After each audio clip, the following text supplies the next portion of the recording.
Hello बच्चों, तो यार आज है ना हम एटॉमिक स्ट्रक्चर का फाइनल जो पार्ट है रिवीजन का वो करने वाले हैं। और आज हम photo electric effect, quantum numbers, electronic configuration और जो मैग्नेटिक मूवमेंट्स वगैरह होते हैं वो एक बार में बहुत सुपर क्विक रिवाइज करने वाले हैं। उससे पहले कि हम रिवीजन स्टार्ट करें, एक आपका माइंडसेट एक बनाना चाहता हूं कि भाई दुनिया में दो तरह के लोग होते हैं जो फोड़ते हैं। पहले जो पागल होते हैं और दूसरे वो जो भी पागल होते हैं।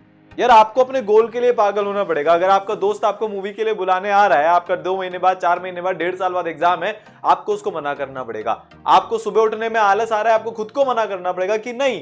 दूसरी दुनिया आपको पागल की तरह से देखेगी, भाई ये सुबह से लेकर रात तक पढ़ता रहता है, पागल हो गया है क्या। अगर आप ये स्टेटमेंट सुन रहे हो तो आप फोड़ने वाले हो। आज का जो रिवीजन है वो सुपर क्विक होने वाला है।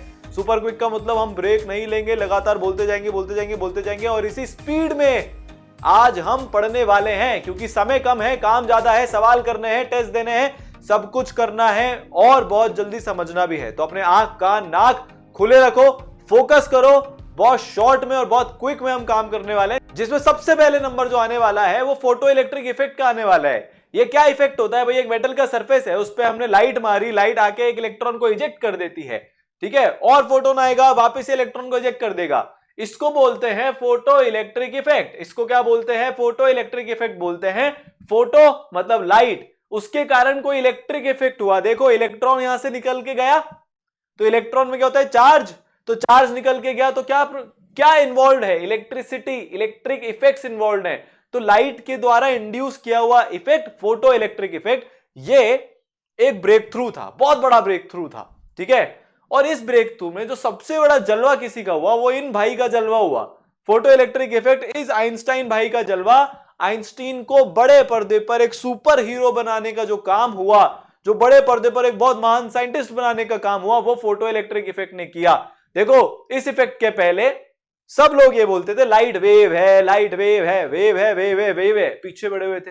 एक गाना चलता था, लाइट है तो वेव है, लाइट है तो वेव है। आइंस्टाइन ने बोला गलत, प्लैंक सही बोले थे। प्लैंक ने बोला था कि भैया लाइट पार्टिकल है, एनर्जी जो है वो डिस्क्रीट होती है। अगर ये आपको समझ में नहीं आ रहा हो भाषा कौन सी है, तो एटॉमिक स्ट्रक्चर का फर्स्ट लेक्चर रिवाइज कर लेना। आइंस्टाइन ने बोला कि फोटो इलेक्ट्रिक इफेक्ट सिर्फ पार्टिकल नेचर ऑफ लाइट से ही समझाया जा सकता है। उन्होंने ये चीज को एस्टैब्लिश कर दिया, ठीक है। कैसे किया, क्या किया, इसके क्या पहलू हैं, वो अभी अपन बहुत जल्दी देखने वाले हैं। बट भाई का जलवा यहां पे हमको देखने को मिला। आइंस्टाइन की सबसे खास बात यह थी कि ये दुनिया के मापदंड को नापते नहीं थे। सब बोलते थे कि एक्सप्लेनेशन वेव से ही मिलेगा। आइंस्टाइन ने बोला नहीं मिल रहा तो कुछ और खोजेंगे। आपका कोई करंट तरीका रैंक नहीं ला रहा, नंबर नहीं ला रहा, आपके समझने में आपको हेल्प नहीं कर रहा, आपकी परफॉर्मेंस को इंप्रूव नहीं कर रहा, आपकी अंडरस्टैंडिंग को इंप्रूव नहीं कर रहा, तरीका बदलो। हो सकता है कोई छोटा सा चेंज करने से ही हमारे को बहुत बड़ा अचीवमेंट मिल जाए। ये हमको आइंस्टाइन से सीखने को मिलता है, ठीक है। तो देखो भाई फोटो इलेक्ट्रिक इफेक्ट क्या होता है? अगर हम परिभाषा देखें, डेफिनेशन देखें, तो फिनोमिना है एमिशन ऑफ इलेक्ट्रॉन्स का फ्रॉम द मेटल सरफेस, जब उसके ऊपर लाइट पड़ती है। जैसा कि हमने देखा, लाइट आई, इलेक्ट्रॉन बाहर निकला, लाइट आई, इलेक्ट्रॉन बाहर निकला, तो लाइट के कारण इलेक्ट्रिक इफेक्ट हुआ, फोटो इलेक्ट्रिक इफेक्ट कहलाया। खास बात क्या है? 3 खास बात होती है इस इफेक्ट में, अभी आपको बताऊंगा डिटेल में। 3 बहुत बड़ी बातें हैं जिसको हम वेव से एक्सप्लेन नहीं कर सकते। वापस से एक बार रिपीट कर रहा हूं, सबसे बड़ी कामयाबी इस इफेक्ट की ये थी कि इसने लाइट का जो पार्टिकल नेचर है वो ला दिया। आप थोड़ा सा इमेजिनेशन करो, पीछे जाओ। मैंने लाइट को वेव की तरह से नहीं मानते हुए एक फोटोन की तरह से माना था और तब इलेक्ट्रॉन इजेक्ट करवाया था। ये इस इफेक्ट की खास बात है, ठीक है। वो इलेक्ट्रॉन जो कि एक फोटोन के कारण इजेक्ट हुए हैं, नॉक आउट हुए हैं, उनको हम फोटो इलेक्ट्रॉन्स बोलते हैं। बहुत जगह फोटो इलेक्ट्रॉन लिखा जाएगा, आपके दिमाग में क्लिक नहीं होगा। जहां फोटो इलेक्ट्रॉन लिखा जाए समझ लेना फोटो इलेक्ट्रॉन से, मतलब फोटो इलेक्ट्रिक इफेक्ट से कहीं ना कहीं पे रिलेटेड है, ठीक है। तो हमारी जो लाइट की अंडरस्टैंडिंग हो गई फोटो इलेक्ट्रिक इफेक्ट के बाद, वो कुछ इस तरह से हो गई कि लाइट वेव की मिलके नहीं बनी है, पार्टिकल की मिलके बनी है। ये जो येलो येलो पार्टिकल्स आपको दिख रहे हैं छोटे छोटे, दीज आर फोटॉन्स। और ये जो बड़ी रे दिख रही है ये लाइट की रे है। तो लाइट की रे बहुत सारे हजारों में, करोड़ों में, बिलियंस में फोटोन से मिलके बनी हुई होती है।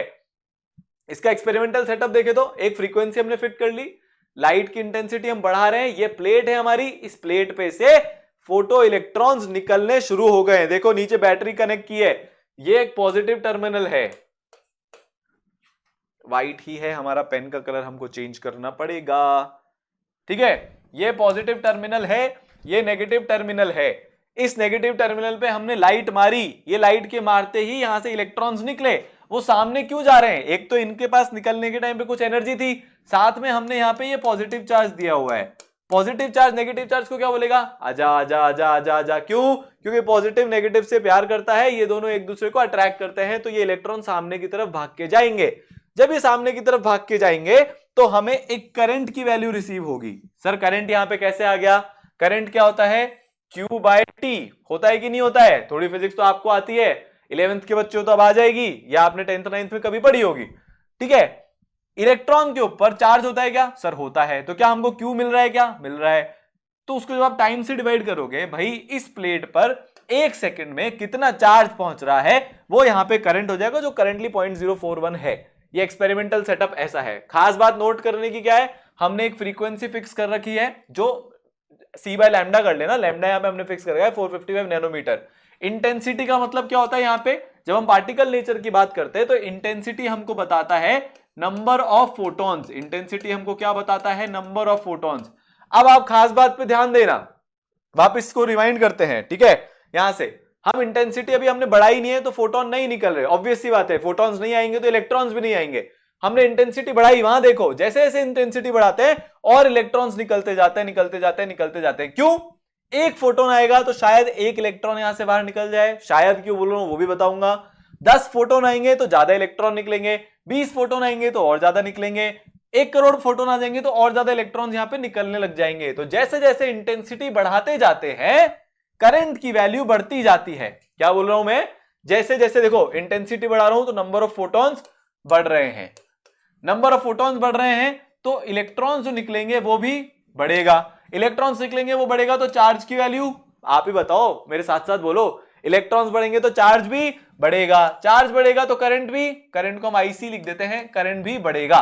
ये इंटेंसिटी है, ये करंट है, तो इंटेंसिटी बढ़ाई फोटॉन्स बढ़े, फोटॉन्स बढ़ाए इलेक्ट्रॉन्स बढ़े, इलेक्ट्रॉन्स बढ़ाए चार्ज बढ़ा, चार्ज बढ़ाए तो करंट भी बढ़ा, क्योंकि टाइम तो वो ही है। क्लियर हुआ? आगे चले, चलो। फोटो इलेक्ट्रिक इफेक्ट की खास बात है, इलेक्ट्रॉन्स इंस्टेंटेनियसली बाहर आते हैं। दूसरा, जैसा कि मैंने आपको बताया, इंटेंसिटी बढ़ाने पर फोटो करंट इंक्रीज होता है, but kinetic energy photo electron की नहीं बढ़ती, वो मैं अभी आपको समझाऊंगा, इसकी टेंशन मत लेना।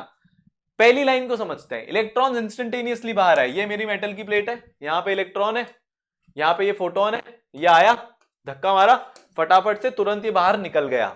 अगर इस फोटोन के पास सफिशिएंट अमाउंट ऑफ एनर्जी है तो, प्रोवाइडेड एनर्जी कहां से बीच में आई वो भी अभी आपको बताता हूं। ठीक है, ये इतनी बड़ी बात क्यों है कि इसको हमने पॉइंट बना के लिख लिया, इसको भी समझते हैं। मान लो मैं ऐसा बोलता हूं, ये इलेक्ट्रॉन है, यहां पे ये वेव नेचर से लाइट आती है। वेव नेचर ऑफ लाइट में क्या होता है कि वो इस इलेक्ट्रॉन के पास जा जाके धीरे धीरे धीरे धीरे करके इसकी एनर्जी बढ़ा देगी। क्या कर देगी इसकी? ये समझना जरूरी है ना यार कि वेव इसको एक्सप्लेन क्यों नहीं कर पाती है। रिवीजन लेक्चर है पर थोड़ा बहुत तो समझ ही सकते हैं, ताकि हमारी कंसेप्चुअल अंडरस्टैंडिंग बड़ी हो जाए। डायरेक्टली यही क्वेश्चन आ जाए क्वालिटेटिव तो हम आंसर कर पाए। देखो धीरे धीरे एनर्जी बढ़ेगी। मान लो इस इलेक्ट्रॉन को बाहर जाने के लिए 10 जूल की एनर्जी चाहिए, 1 जूल की एनर्जी आप इसको प्रोवाइड कर रहे हो पर सेकंड। मैं क्या बोल रहा हूं? 1 जूल की एनर्जी आप इसको पर सेकंड प्रोवाइड कर रहे हो। आप, मैं क्या बोल रहा हूं, आप इसको 1 जूल पर सेकंड की एनर्जी एज वेव प्रोवाइड कर रहे हो। तो वेव ने बोला कि भाई 10 सेकंड के बाद ये इलेक्ट्रॉन निकल जाना चाहिए। सर ऐसा क्यों बोला वेव ने? क्योंकि 10 सेकंड में कितनी एनर्जी दे दोगे?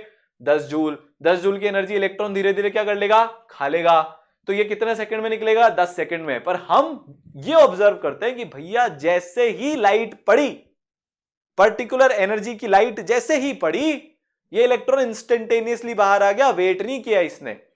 वेव नेचर समझा ही नहीं पाया। अब क्या करें? अब पार्टिकल नेचर को बीच में लाया जाएगा। तीसरी बात बहुत इंपॉर्टेंट जो यहां पे हम लिखेंगे कि एक फ्रीक्वेंसी है जिसके नीचे, मेटल के नेचर पर डिपेंड करती है, जिसके नीचे फोटो इलेक्ट्रिक इफेक्ट ऑब्जर्व नहीं होता।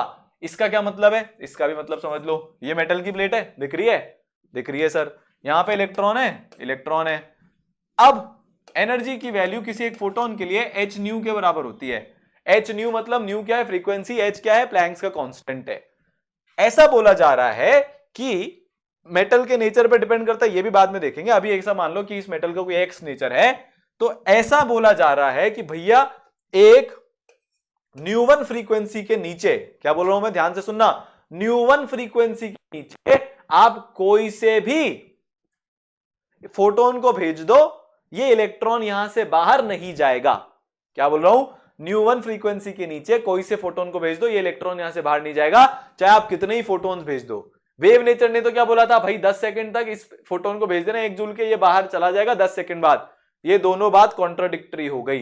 ये ऐसा बोलता है कि आप 1 जूल पर सेकंड के 10 करोड़ इलेक्ट्रॉन भेज दो, पर ये इलेक्ट्रॉन यहां से बाहर नहीं जाएगा। इसको तो एक ऐसा इलेक्ट्रॉन चाहिए जिसकी फ्रीक्वेंसी ν1 से ज्यादा हो, मतलब इसकी फ्रीक्वेंसी किससे ज्यादा हो, ν1 से ज्यादा हो। ये यहां पे लिखा हुआ है ν1 फ्रीक्वेंसी से कम फ्रीक्वेंसी के फोटोन में, मतलब एक पर्टिकुलर एनर्जी, फ्रीक्वेंसी से हम एनर्जी को यहां पे डिनोट कर रहे हैं, एक पर्टिकुलर एनर्जी से नीचे वाला अगर फोटोन आया तो वो इलेक्ट्रॉन को इजेक्ट नहीं करा सकता, नॉक आउट नहीं कर सकता। ऐसा पार्टिकल नेचर के कारण हो रहा है लाइट की। पार्टिकल नेचर में ऐसी क्या बात है कि ये प्रॉब्लम रिजॉल्व हो गई। मान लो यहां पे एक टेनिस की बॉल पड़ी है, मैंने उस पर पत्थर मारा, ये इंस्टेंटेनियसली आगे भाग जाएगी। एग्जैक्ट सेम काम यहां पे भी हो रहा है। ये पार्टिकल था, फोटोन इलेक्ट्रॉन पे आया, जैसे ही टक्कर हुई ये यहां से भाग गया तो इंस्टेंटेनियसली बाहर चला गया। चलो बहुत बढ़िया। इंटेंसिटी बढ़ाने पर काइनेटिक एनर्जी नहीं बढ़ रही। इंटेंसिटी का मतलब क्या होता है, नंबर। तो अगर मान लो यहां पे बहुत सारे इलेक्ट्रॉन है, जैसा मैंने आपको अभी बताया भी था एक्सपेरिमेंट में एक्चुअल, तो जैसे जैसे मैं नंबर ऑफ फोटोन्स बढ़ाऊंगा तो हो सकता है 10 इलेक्ट्रॉन निकल जाए। मैंने 100 फोटोन भेज दिए तो हो सकता है 50 इलेक्ट्रॉन निकल जाए। तो इलेक्ट्रॉन की संख्या बढ़ रही है तो करंट भी बढ़ेगा, ये हमको समझ में आया। पर सर मैं बोलूंगा हाँ कि काइनेटिक एनर्जी क्यों नहीं बढ़ रही है, काइनेटिक एनर्जी क्यों नहीं बढ़ रही है उसको भी समझ लेते हैं। एक फोटोन है, वो तो एक ही इलेक्ट्रॉन पे आके अटैक कर रहा है ना, क्या बोलूं मैं, एक फोटोन है, एक ही इलेक्ट्रॉन पे आके अटैक कर रहा है। ये इसको कितनी जोर से टक्कर मारता है उस पर डिपेंड करेगा इसको कितनी एनर्जी मिलती है। कितने फोटोन्स आ रहे हैं उससे फर्क नहीं पड़ रहा।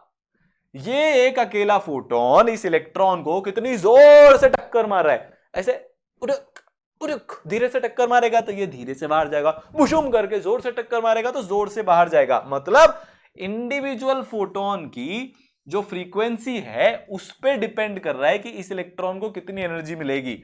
यहां पे क्या लिखा है, आपने इंटेंसिटी बढ़ाई है, फ्रीक्वेंसी फिक्स कर रखी है पर आप इंटेंसिटी बढ़ा रहे हो, तो इंटेंसिटी बढ़ाने से नंबर ऑफ फोटॉन्स बढ़ रहे हैं, हर फोटोन की एनर्जी नहीं बढ़ रही। और क्योंकि एक फोटोन एक इलेक्ट्रॉन को निकालता है और सबकी एनर्जी वही है, तो हर इलेक्ट्रॉन की एनर्जी जो बाहर जा रहा है नहीं बढ़ेगी। तो जो इलेक्ट्रॉन की एनर्जी है, काइनेटिक एनर्जी, वो फोटोन की फ्रीक्वेंसी का फंक्शन है, ना कि इंटेंसिटी का। तो अगर कोई आपसे एग्जाम में पूछ ले कि इंटेंसिटी बढ़ाने पर फोटोन की काइनेटिक एनर्जी बढ़ेगी क्या, मतलब इलेक्ट्रॉन की काइनेटिक एनर्जी बढ़ेगी क्या, मना कर देना। फोटोन की फ्रीक्वेंसी बढ़ाने पर काइनेटिक एनर्जी बढ़ सकती है क्या, हां कर देना। क्लियर, पक्का। तो ये तीनों स्टेटमेंट से प्रूव हो जाता है कि भैया, क्या बोल रहा हूं मैं, कि भैया लाइट जो है पार्टिकल नेचर भी रखती है along with wave nature. Clear है, कट है। चलो, तो ये जैसा कि हमने पढ़ा, ठीक है, एनर्जी ऑफ फोटो इलेक्ट्रॉन्स उसकी फोटोन्स की एनर्जी पर डिपेंड करेगा। ये हमारे लिए सबसे बड़ी लर्निंग हो गई, ठीक है। ये आइंस्टाइन साहब ने एक बहुत शानदार सा जबरदस्त सा फॉर्मूला दिया कि कोई भी एक पर्टिकुलर इलेक्ट्रॉन की जो मैक्सिमम एनर्जी है वो फोटोन की एनर्जी, ये इनकमिंग जो फोटोन है उसकी एनर्जी माइनस उस मेटल का वर्क फंक्शन। सर अब ये वर्क फंक्शन वगैरह आप कहां से बीच में लिया है, ये मैं मेटल ले आया। मेटल के अंदर क्या होता है, न्यूक्लियस, और क्या होता है, इलेक्ट्रॉन। क्या इस न्यूक्लियस ने इस इलेक्ट्रॉन को खींच के रखा होगा, पकड़ के रखा होगा। आयनाइजेशन पोटेंशियल की डेफिनेशन लिखाई थी, याद कर लो। बाइंडिंग एनर्जी लिखाई थी, याद कर लो। यार याद क्यों करना है, इतना सा दिमाग तो अभी नया नया भी लगा सकते हो, ताजा ताजा भी लगा सकते हो कि नहीं। सर लगा सकते हैं, कैसे लगाओगे, पॉजिटिव चार्ज है नेगेटिव को अट्रैक्ट करके रखेगा, तो इसको आपको छुड़ाने के लिए एनर्जी देनी पड़ेगी। वो एनर्जी कितनी होती है, वो एनर्जी फाई के बराबर होती है, जिसको हम एक फैंसी सा नाम दे देते हैं वर्क फंक्शन। क्या नाम दे देते हैं, एक फैंसी सा नाम दे देते हैं वर्क फंक्शन। क्या नाम दे दिया, वर्क फंक्शन। राइटिंग बेकार है, माफ करना, ठीक है। तो हमको मैक्सिमम एनर्जी भी क्यों बोल रहे हैं अभी सब बताऊंगा, एक एक टर्म क्लियर करता हूं। सबसे पहले तो आप ये याद रखो यहां पे -5 क्यों आया, क्योंकि इस इलेक्ट्रॉन को अगर बाहर भेजना है, थोड़ी सफेदी लिया है यार, बहुत ही ज्यादा गंदा गंदा लग रहा है। इस इलेक्ट्रॉन को अगर आपको बाहर भेजना है तो आपको उसको उसके न्यूक्लियस से दूर ले जाना पड़ेगा, जिसमें एनर्जी लगती है कितनी, इतनी। तो अगर एक फोटोन hν जितनी एनर्जी लेके आया था, तो उस hν की एनर्जी में से फाई जितनी एनर्जी तो उसकी यहीं पे खर्च हो गई। अब जरा समझना, अब मान लो अगर मेरा hν की वैल्यू, if my hν is less than phi, एक केस अज्यूम करना, अपना दिमाग चलाओ, दौड़ाओ, बहुत दिमाग है हाथ में। अगर एच न्यू की वैल्यू 5 से कम है तो काइनेटिक एनर्जी नेगेटिव आ जाएगी। क्या काइनेटिक एनर्जी नेगेटिव हो सकती है? नहीं सर। इलेक्ट्रॉन के पास नेगेटिव में वेलोसिटी हो सकती है क्या? नहीं हो सकती। तो अगर कोई भी फोटोन की फ्रीक्वेंसी, जो हमारे फोटोन आ रहे हैं, अगर सारे फोटोन की फ्रीक्वेंसी वर्क फंक्शन से कम है, मतलब एच इंटू न्यू की वैल्यू वर्क फंक्शन से कम है, तो कोई फोटो इलेक्ट्रिक इफेक्ट नहीं आएगा। तो हमने एक लाइन लिखी थी कि जब तक एक पर्टिकुलर फ्रीक्वेंसी से ज्यादा फ्रीक्वेंसी पे आप नहीं भेजोगे तब तक फोटो इलेक्ट्रिक इफेक्ट नहीं आएगा। बहुत नेचुरल है। ये न्यूक्लियस ने जितनी एनर्जी से इस इलेक्ट्रॉन को पकड़ रखा है, अगर आप बेचारे उस इलेक्ट्रॉन को उतनी ही एनर्जी नहीं दोगे बाहर जाने के लिए, तो वो इस न्यूक्लियस का साथ छोड़ के भागेगा कैसे? आपको उतनी एनर्जी तो देनी पड़ेगी। वो हम फाई से डिनोट करते हैं, उसको हम वर्क फंक्शन बोलते हैं। क्लियर हुआ? अब यहां पे के मैक्स क्यों दे रखा है जरा उसको समझो। अगर मान लो हमारा मैदान खाली है, जरा समझना, अब मैं कोई दूसरी बात कर रहा हूं। Now I am going ahead, now I am thinking about something else. मान लो इस पूरे मैदान में मेरे सामने कोई भी नहीं है, मैं अपनी पूरी फुल स्पीड में भाग सकता हूं। मैं आपको एक मेले में ले जाता हूं, क्या आप फुल स्पीड में भाग सकते हो? क्या नहीं भाग सकते सर। कभी धीरे हो जाएंगे, कभी तेज हो जाएंगे, कभी बहुत ज्यादा भीड़ होगी तो रुकना पड़ेगा। इलेक्ट्रॉन अकेला होता है कि बहुत सारे इलेक्ट्रॉन होते हैं? सर बहुत सारे इलेक्ट्रॉन होते हैं। मेटल कोई अकेला इलेक्ट्रॉन थोड़ी ना लेके घूम रहा है। तो ये अकेला मैदान है कि मेला लगा हुआ है? हाँ सर समझ में आ गया, आगे बताने की जरूरत नहीं है। यहाँ पे मेला लगा हुआ है। मान लो ये एक फोटोन आता है, इस इलेक्ट्रॉन को मारता है, ये इलेक्ट्रॉन बहुत एनर्जी में आ गया, बहुत जोश से बाहर जा रहा है, जाते ही इससे टकरा गया तो स्लो डाउन हो जाएगा ना? स्लो डाउन सर बिल्कुल होगा। तो के मैक्स का मतलब क्या है कि अगर किसी इलेक्ट्रॉन के रास्ते में कोई नहीं आया तो इस फ्रीक्वेंसी की जो एनर्जी है, इस फोटोन की जो एनर्जी है माइनस वर्क फंक्शन, उतनी पूरी की पूरी एनर्जी लेके वो बाहर भाग जाएगा। पर अगर कोई बीच में आ गया तो उसकी एनर्जी लूज हो जाएगी, तो वो जो है वो एच न्यू माइनस 5 से कम एनर्जी लेके भागेगा। तो जो हम बोलते हैं kinetic energy of photo electron, इसकी एक रेंज होती है। मिनिमम वैल्यू तो 0, बस जस्ट बाहर निकले, टकरा के थक हार के हम मेले में से बड़ी लंबी चौड़ी भीड़ से बाहर निकले, और जो मैक्सिमम वैल्यू होती है वो होती है एच न्यू माइनस 5। इससे ज्यादा एनर्जी तो कभी हो ही नहीं सकती, और मिनिमम एनर्जी 0। ठीक है, क्लियर हुआ? इसको आप ऐसे भी समझ सकते हो, मेले से ही समझता है। मान लो ये मेले का गेट है, आप अंदर जा रहे हो साहब, एंट्री फीस ही आपकी 40 रुपए लग गई और आप टोटल 100 रुपए लेके निकले थे। क्या बोल रहा हूं मैं? एंट्री फीस आपकी 40 रुपए लग गई, आप 100 रुपए लेके निकले थे। ये जो मेला है यहां पे, ये जो मेला है, आप कितने रुपए मैक्सिमम खर्च कर सकते हो? 60 कर सकते हो कि नहीं कर सकते हो? मैक्सिमम 60 रुपए खर्च। आपको कुछ भी सामान अच्छा नहीं आया, झूले भी बेकार है, कुछ अच्छा नहीं हुआ, तो कितने रुपए खर्च करोगे? 0। क्लियर हुआ? ऐसे ही इलेक्ट्रॉन, फाई जितनी एनर्जी तो न्यूक्लियस ही खा के चला गया, तो ये इलेक्ट्रॉन या तो पूरी एनर्जी के साथ बाहर निकल जाएगा या टकरा के बेचारा थकार के एकदम 0 एनर्जी के साथ बाहर निकलेगा। तो इसलिए काइनेटिक एनर्जी की एक रेंज आती है। काइनेटिक एनर्जी की क्या आती है? एक रेंज आती है काइनेटिक एनर्जी की। आर वी क्लियर और नॉट? Sir yes sir. तो ये अपने फोटो इलेक्ट्रिक इफेक्ट का बेसिक्स हो गया। सबसे इंपॉर्टेंट यही फॉर्मूला होता है, इसको याद रख लेना। वर्क फंक्शन समझ में आया क्या? समझ में आ गया सर। काइनेटिक एनर्जी मैक्सिमम क्यों लिखा है? समझ में आया क्या? समझ में आ गया सर। काइनेटिक एनर्जी की रेंज होती है, समझ में आया क्या? समझ में आ गया सर। तो फिर आगे चलते हैं। ठीक है, ये फोटोन की एनर्जी है, ये वर्क फंक्शन है मेटल का। क्लियर? तो वर्क फंक्शन क्या होता है भाई? मिनिमम एनर्जी पर electron given to the free electrons of the metal, जो उनको बाहर निकलने के लिए, एनर्जी बैरियर को क्रॉस करके बाहर निकलने के लिए प्रेरित करता है, उनको उतनी एनर्जी दे देता है, उसको हम क्या बोलते हैं? उसको हम वर्क फंक्शन बोलते हैं। ठीक है, तो फोटो इलेक्ट्रिक इफेक्ट में मैक्सिमम वेवलेंथ, अगर हम वेवलेंथ की टर्म्स में बात करें तो वो मैक्सिमम वेवलेंथ जिससे इलेक्ट्रॉन जस्ट बाहर आता है उसको थ्रेशोल्ड वेवलेंथ बोलते हैं। तो जैसे एक थ्रेशोल्ड फ्रीक्वेंसी होती है, वैसे एक थ्रेशोल्ड वेवलेंथ भी होती है। ठीक है, H C by lambda naught, nu naught को यार सी बाय लेमडा नॉट लिख देना, अभी इतनी जान लोगे क्या? फोटो इलेक्ट्रिक इफेक्ट तब करेगा जब आपकी इंसिडेंट लेमडा थ्रेशोल्ड लेमडा से कम होगी। जितना ज्यादा लैम्डा बढ़ता जाता है उतनी कम एनर्जी होती जाती है। ये बात सबको चमकती है भाई? फर्स्ट लेक्चर यार जाके रिवाइज कर लेना, बार बार रिवीजन में भी रिवीजन नहीं कराऊंगा। ठीक है, तो के मैक्स कितना हो गया? H C by lambda minus phi. Phi को हम क्या लिख सकते हैं? H C by lambda nought. तो H C by lambda minus H C by lambda nought, तो K max is equal to H C 1 by lambda minus 1 by lambda nought. ये अपना वेवलेंथ की टर्म्स में फॉर्मूला हो गया। ठीक है, ये किसकी टर्म्स में फॉर्मूला हो गया?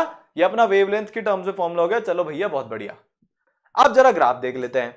आप यहां पे देखो स्लोप सेम है, slope is same for all metals. ये याद कर लेना कि ये वर्क फंक्शन के मैक्स वर्सेस फ्रीक्वेंसी का ग्राफ है, तो इसके वर्क फंक्शन पे डिपेंड करता है कि इसकी वैल्यू कहां पे होगी। अब जरा थोड़ा केमिस्ट्री वाला दिमाग लगाते हैं। आपको पता है कि सीजियम का आयनाइजेशन एनर्जी सबसे कम होता है, मतलब उससे इलेक्ट्रॉन निकालना सबसे आसान है। वो हमको पता कैसे चला होगा? वो फोटो इलेक्ट्रिक इफेक्ट से पता चलता है। आप देखो सबसे कम फ्रीक्वेंसी पे सीजियम में से इलेक्ट्रॉन निकल रहा है, यहां तक तो किसी में से भी नहीं निकल रहा।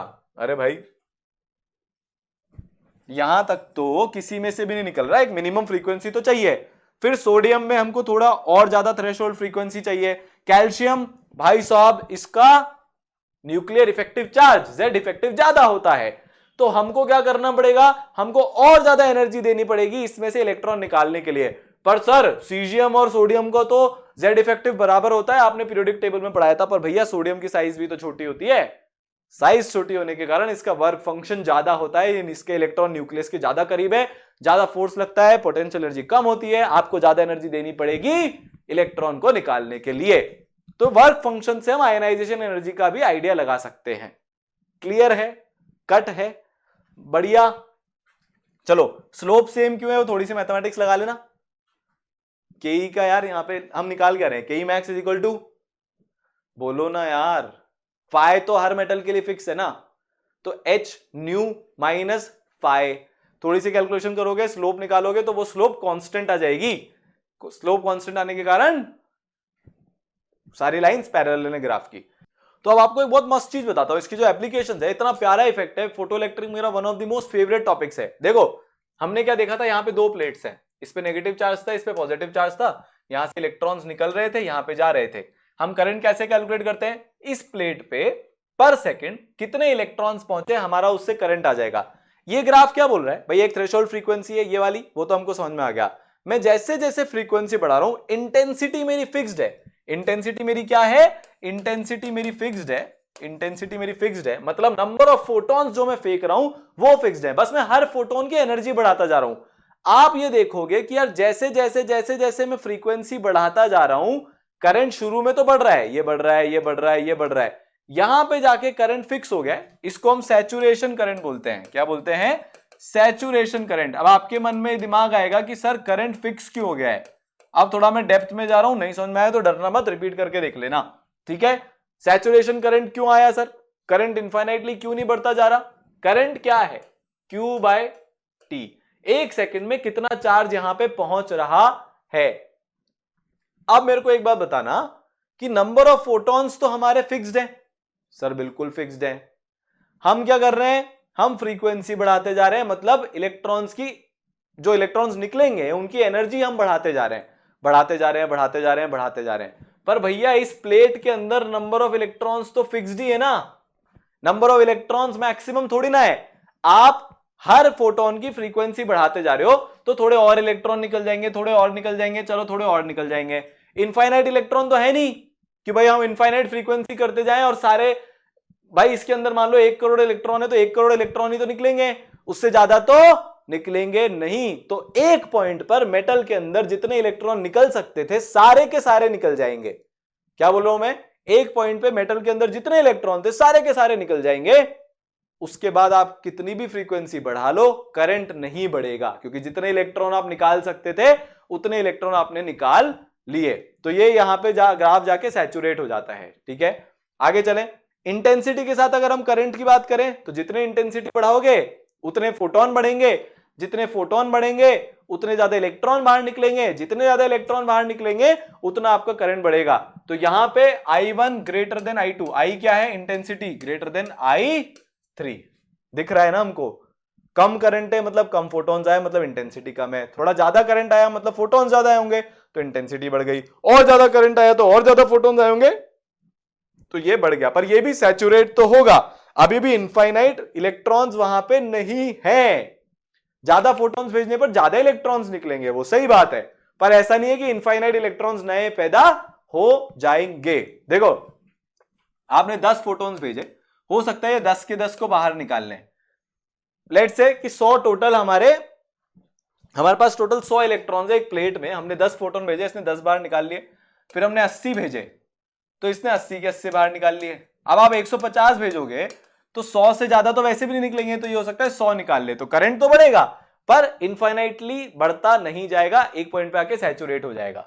क्लियर है? अब एक होता है स्टॉपिंग पोटेंशियल। स्टॉपिंग पोटेंशियल क्या होता है भाई?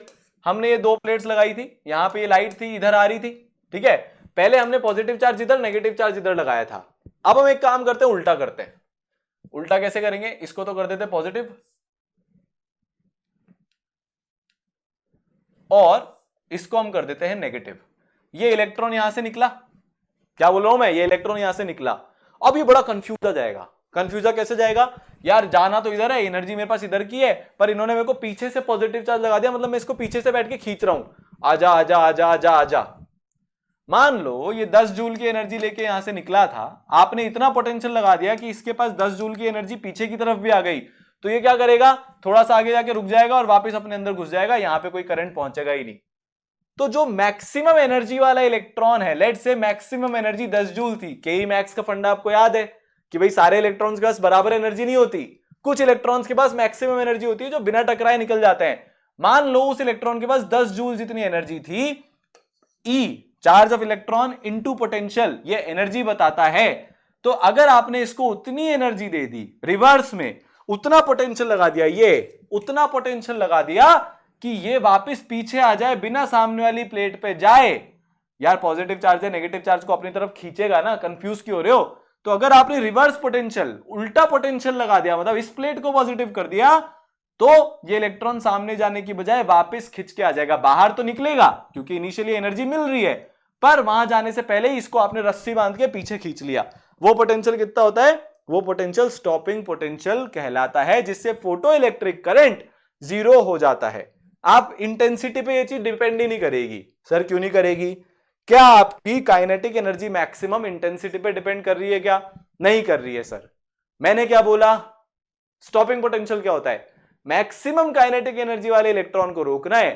तो इंटेंसिटी पे जब मैक्सिमम काइनेटिक एनर्जी डिपेंड ही नहीं कर रही है, तो हमारा पोटेंशियल भी क्यों डिपेंड करेगा? Stopping potential.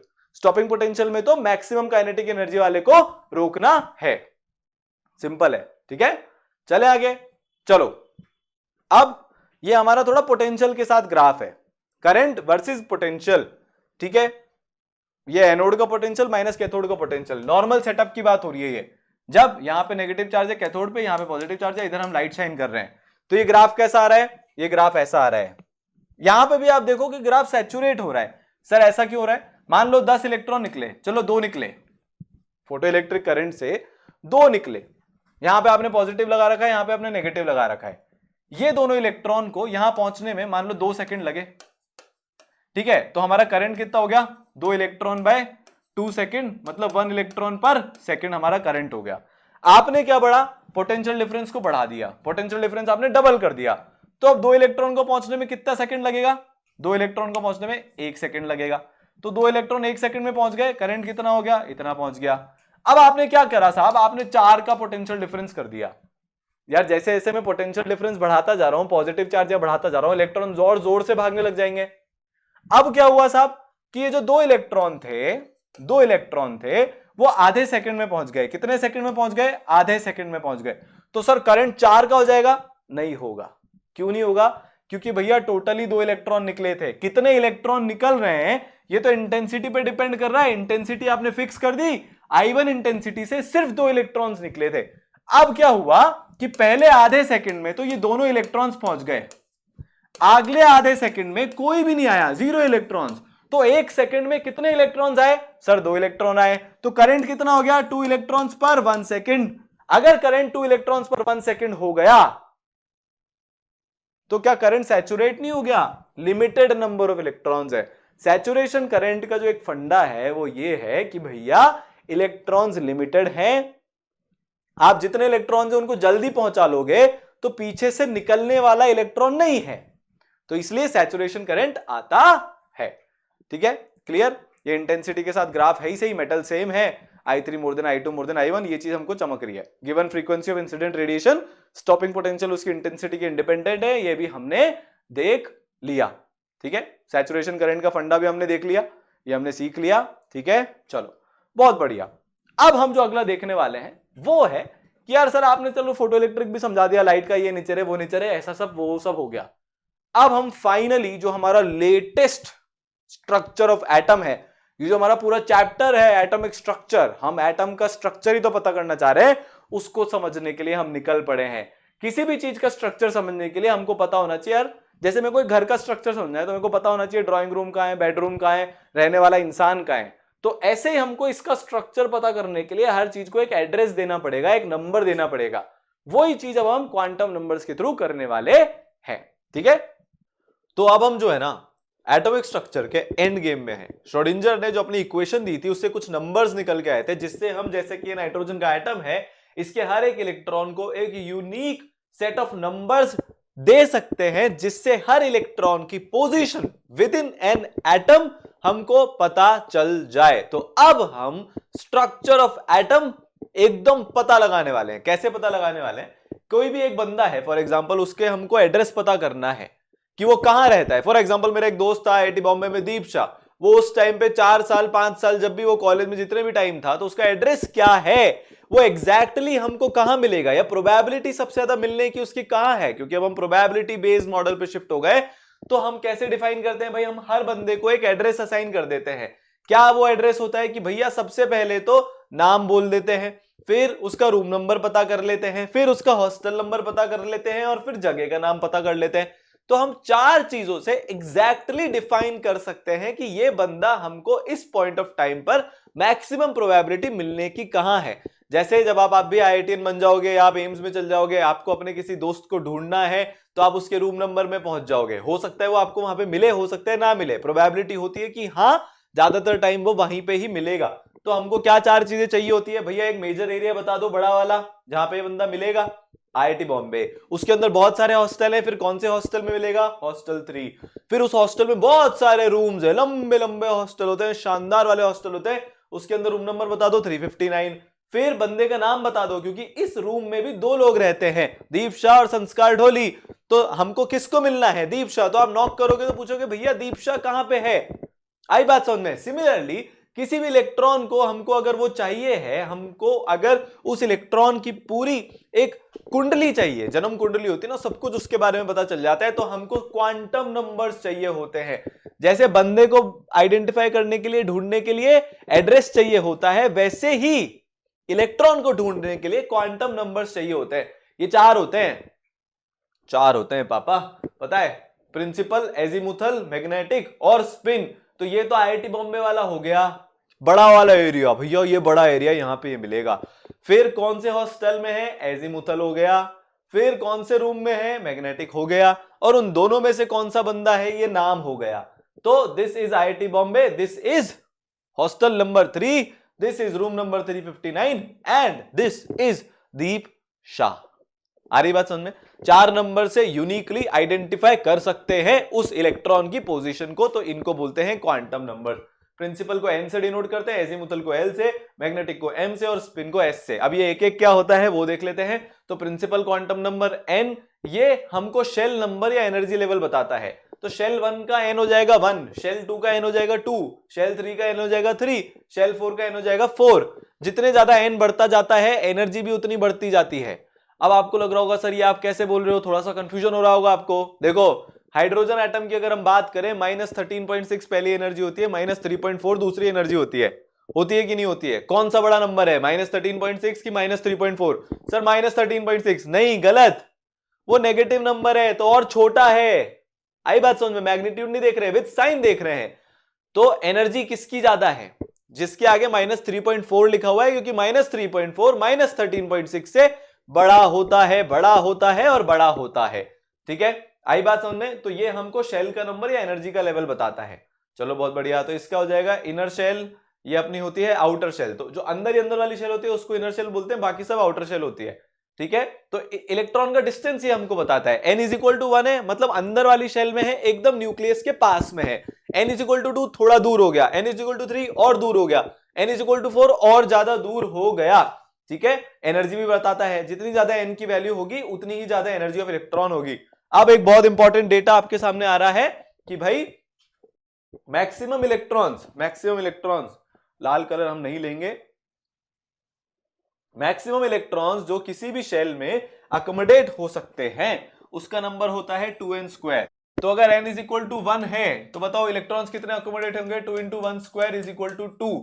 n is equal to अगर 2 है तो कितने अकोमोडेट होंगे? 2 इंटू 2² इज इक्वल टू 4, नहीं 8। सिमिलरली आप आगे n के लिए जाते जाओगे तो मैक्सिमम इलेक्ट्रॉन्स बोल रहे हैं। इंपॉर्टेंट वर्ड एक और ध्यान देने के लिए है मैक्सिमम इलेक्ट्रॉन्स। क्यों? क्योंकि जब n इज इक्वल टू 3 पे आएंगे, किस पे आएंगे? n इज इक्वल टू जब हम 3 पे आएंगे तो इसका मैक्सिमम हो जाएगा 2 into 3² which is equal to 18, पर इसमें एक्चुअली में अकोमोडेट 10 होते हैं तो इसलिए हम बोल रहे हैं मैक्सिमम।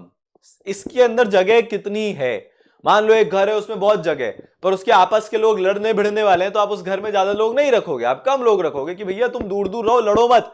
सिमिलरली थर्ड शेल के अंदर हम 18 इलेक्ट्रॉन घुसा सकते हैं, घुसा 18 सकते हैं, पर एक्चुअली में कितने रखते हैं? 8। क्यों? क्योंकि इलेक्ट्रॉन्स में आपस में रिपल्शन होता है। ये आपको आगे की बात बता रहा हूं, 2, 8, 18 जो पीरियोडिक टेबल में हम देखते हैं, यहां पे भी रिवाइज कर लेते हैं, ठीक है। तो हम थर्ड शेल में 8 ही इलेक्ट्रॉन्स डाल सकते हैं। आई बात समझ में कि नहीं आई? आई बात समझ में कि नहीं आई? बता दो भैया।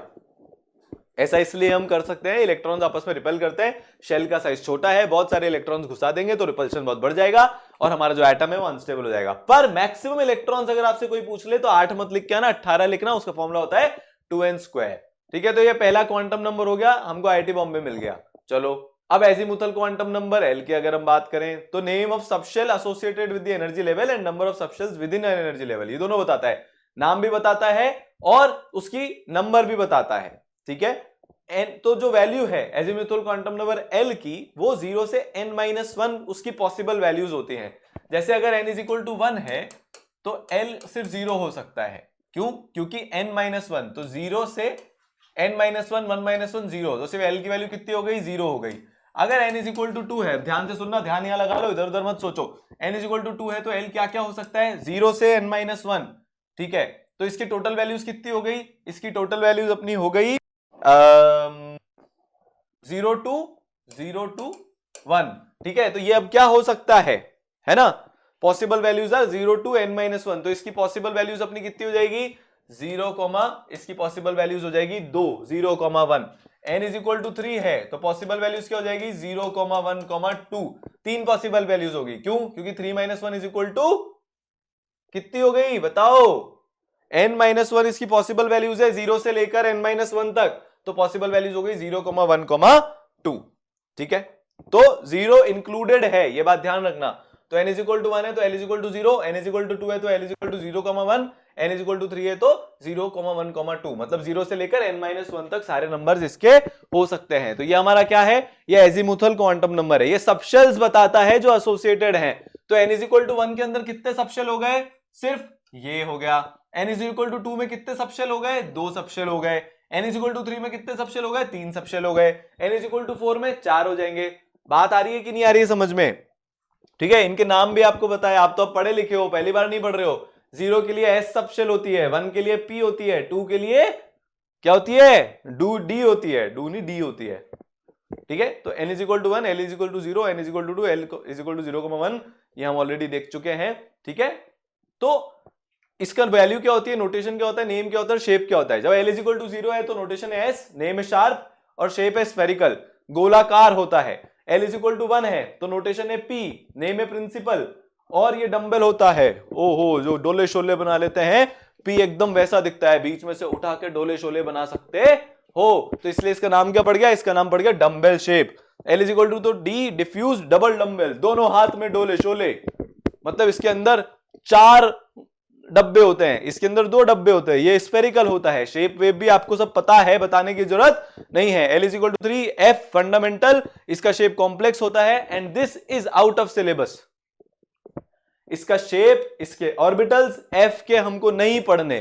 तो जब हम आपको एटॉमिक स्ट्रक्चर का हमने एक वीडियो बनाया था कि उसको पढ़ना कैसे है, तो वहां पे सबसे पहले ये बोला था कि अपनी लिमिट्स में रह के पढ़ें, सब्जेक्ट के अंदर रह के पढ़ें, बहुत ज्यादा बाहर ना भागें, इधर उधर ना घुसें, क्योंकि पढ़ने का बहुत है पर सिलेबस में कम है। तो इसका ध्यान रखना, एफ में मत घुसना। बहुत सारे बच्चे पूछते हैं सर आपने एफ का नहीं बताया, मैं बताऊंगा भी नहीं क्योंकि सिलेबस में नहीं है, तो हमको सिर्फ एफ का ये पता होना चाहिए कि एल की वैल्यू 3 है, उसके अलावा हमको और कुछ इसका पता नहीं करना। ठीक है, ये एनर्जी ऑफ सबशेल भी डिटरमाइन करता है, पर्टिकुलर एनर्जी लेवल में इस ऑर्डर में होती है। तो बेसिकली क्या होता है कि जितना कम एल होगा, जैसे जैसे एल की वैल्यू डिक्रीज करेगी एनर्जी की वैल्यू भी डिक्रीज करेगी। क्या होता है भाई, जैसे जैसे एल की वैल्यू डिक्रीज करेगी, एल मैंने ऐसे लिख दिया नहीं तो आई के साथ कंफ्यूजन होता है, जैसे जैसे एल की वैल्यू डिक्रीज करेगी एनर्जी की भी वैल्यू कम करेगी। आप देख लो, एस के लिए एल कितना होता है अंडा 0, पी के लिए 1, डी के लिए 2, एफ के लिए 3, तिग्गी, जो लोग ताश खेलते हैं उनको पता है। तो जैसे जैसे एल घटेगा वैसे वैसे एनर्जी की वैल्यू भी घटेगी, ये की पॉइंट है, इसको लिख सकते हो, याद कर सकते हो। टोटल नंबर ऑफ ऑर्बिटल्स बताता है एक सबशेल में, देखो एन तो है वो बताता है शेल, एल जो है वो बताता है सबशेल, जैसे S subshell, P subshell, D subshell, F subshell. आई बात समझ में? तो क्या होती है भाई, 2l+1 होती है। टोटल नंबर ऑफ ऑर्बिटल्स किसी भी सबशेल में क्या कितने होते हैं, 2l+1 के बराबर होते हैं। कितने होते हैं भाई, 2l+1 के बराबर होते हैं। तो जैसे मान लो एस सबशेल है तो उसके लिए एल की वैल्यू 0 है, तो इसमें एक ही सबशेल होगा। अब मान लो मेरा पी सबशेल है तो एल की वैल्यू 1 है, तो इसमें 3 सबशेल होंगे। ठीक है, आई बात समझ में? मतलब 3 ऑर्बिटल्स होंगे, सॉरी, यहां पे सबशेल के लिए एल की वैल्यू 0 है, तो नंबर ऑफ ऑर्बिटल्स ये क्या है, नंबर ऑफ ऑर्बिटल्स। तो एस के अंदर कितने ऑर्बिटल्स हुए, 1, पी के अंदर कितने ऑर्बिटल्स हुए, 3। अगर मैं एल की वैल्यू 2 कर दूं, मतलब सबशेल डी की अगर मैं बात कर रहा हूं, तो ऑर्बिटल्स कितने हो जाएंगे, 2l+1, 2 इंटू 2+1 5। तो ये ऐसा दिखता है, ये तो एस है, ये आपका पी है, 1 2 3 और 4, ये आपका डी है। तो this is S, this is P and this is D, S P D. ये आगे तक हमारे को बहुत काम में आने वाला है। आई बात समझ में? ये क्लियर हुआ पॉइंट? भैया सबशेल का नंबर बता दो, उसको 2 इंटू मल्टीप्लाई कर दो, 1+1 आगे जोड़ दो, नंबर ऑफ ऑर्बिटल्स मिल जाएंगे। तो अगर एल वैल्यू 0 है तो 1, 1 है तो 3, 2 है तो 5। किस फॉर्मूला से? इस फॉर्मूला से। नंबर ऑफ ऑर्बिटल्स किसी भी सबशेल के अंदर निकालने हो तो वो होता है 2l+1। चलो बहुत बढ़िया। L = 0 एक ऑर्बिटल, ये हमने देख लिया। ठीक है, L = 3f, तो इसके अंदर 7 ऑर्बिटल होते हैं। ठीक है, ऑर्बिटल क्या होता है, चलो ये देख लेते हैं। बहुत बढ़िया।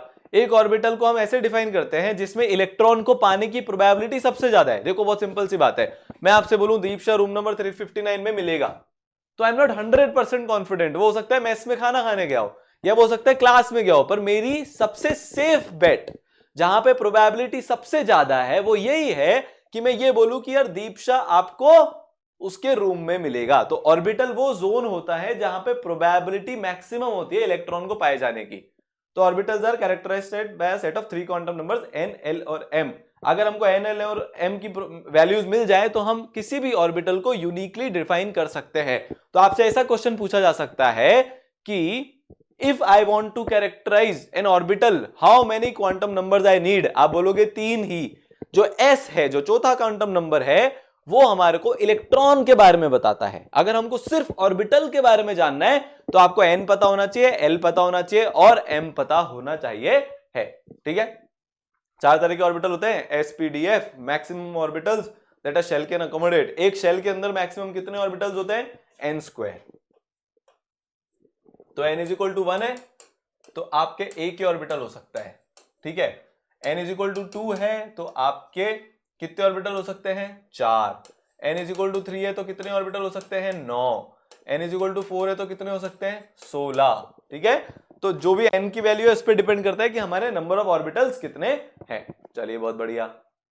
अगला हो गया मैग्नेटिक क्वांटम नंबर। भाई अब हमको ऑर्बिटल्स को भी नामकरण करना पड़ेगा। n और l तो आपको पता है, वहां पे मैंने एक m बोला था वो भी आपको पता है, पर रिवाइज कर लेते हैं। तो m की वैल्यू डिपेंड करती है l की वैल्यू पे, और उसकी इंटीग्रल वैल्यू होती है -L2 + L including 0।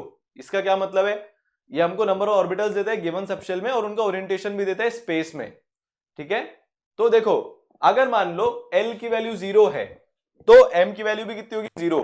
Possible orientation 1, orbitals हो गए s, L की वैल्यू हो गई 1। ठीक है, तो M की वैल्यू क्या होगी, हमने देखा था -L2 + L। M की वैल्यू हमने क्या देखी थी, -L2 + L इंक्लूडिंग 0। तो -1 0 +1। अब उसमें एक बात और लिखी थी कि हमको ओरिएंटेशन बताता है। तो एक्चुअली जो P होता है उसके 3 ओरिएंटेशन होते हैं। एक तो एक्स एक्सिस के अलोंग, ये एक्स एक्सिस है। ठीक है, इसको अगर मैं ऐसे बनाऊं तो एक तो इस एक्स एक्सिस के अलोंग होता है, ठीक है, एक वाई एक्सिस के पैरेलल होता है, तो this is P Y, this is P X, और एक इस बोर्ड के प्लेन से बाहर निकला हुआ होता है विच इज पी जेड। तो तीन इसके ओरिएंटेशन हो गए, एक एक्स एक्सिस के अलोंग है, एक वाई एक्सिस के अलोंग है, या फिर चलो वाई इसको मान लेते हैं, तो दिस इज एक्स एक्सिस के अलोंग, दिस इज वाई एक्सिस के अलोंग and this is Z axis के अलोंग, जो बोर्ड से बाहर निकलते हुए आपकी तरफ आ रहा है, मेरी तरफ आ रहा है, ठीक है।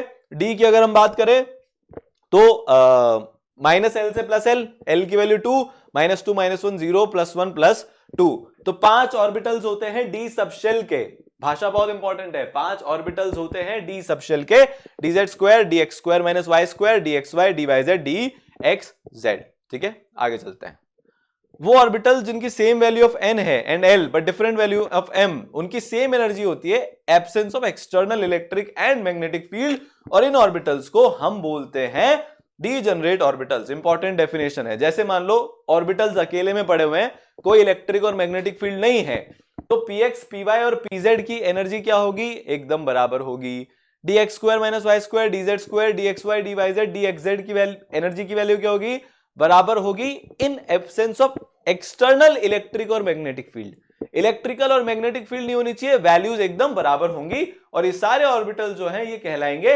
Degenerate orbitals. क्या कहलाएंगे, ये डीजनरेट ऑर्बिटल्स कहलाएंगे।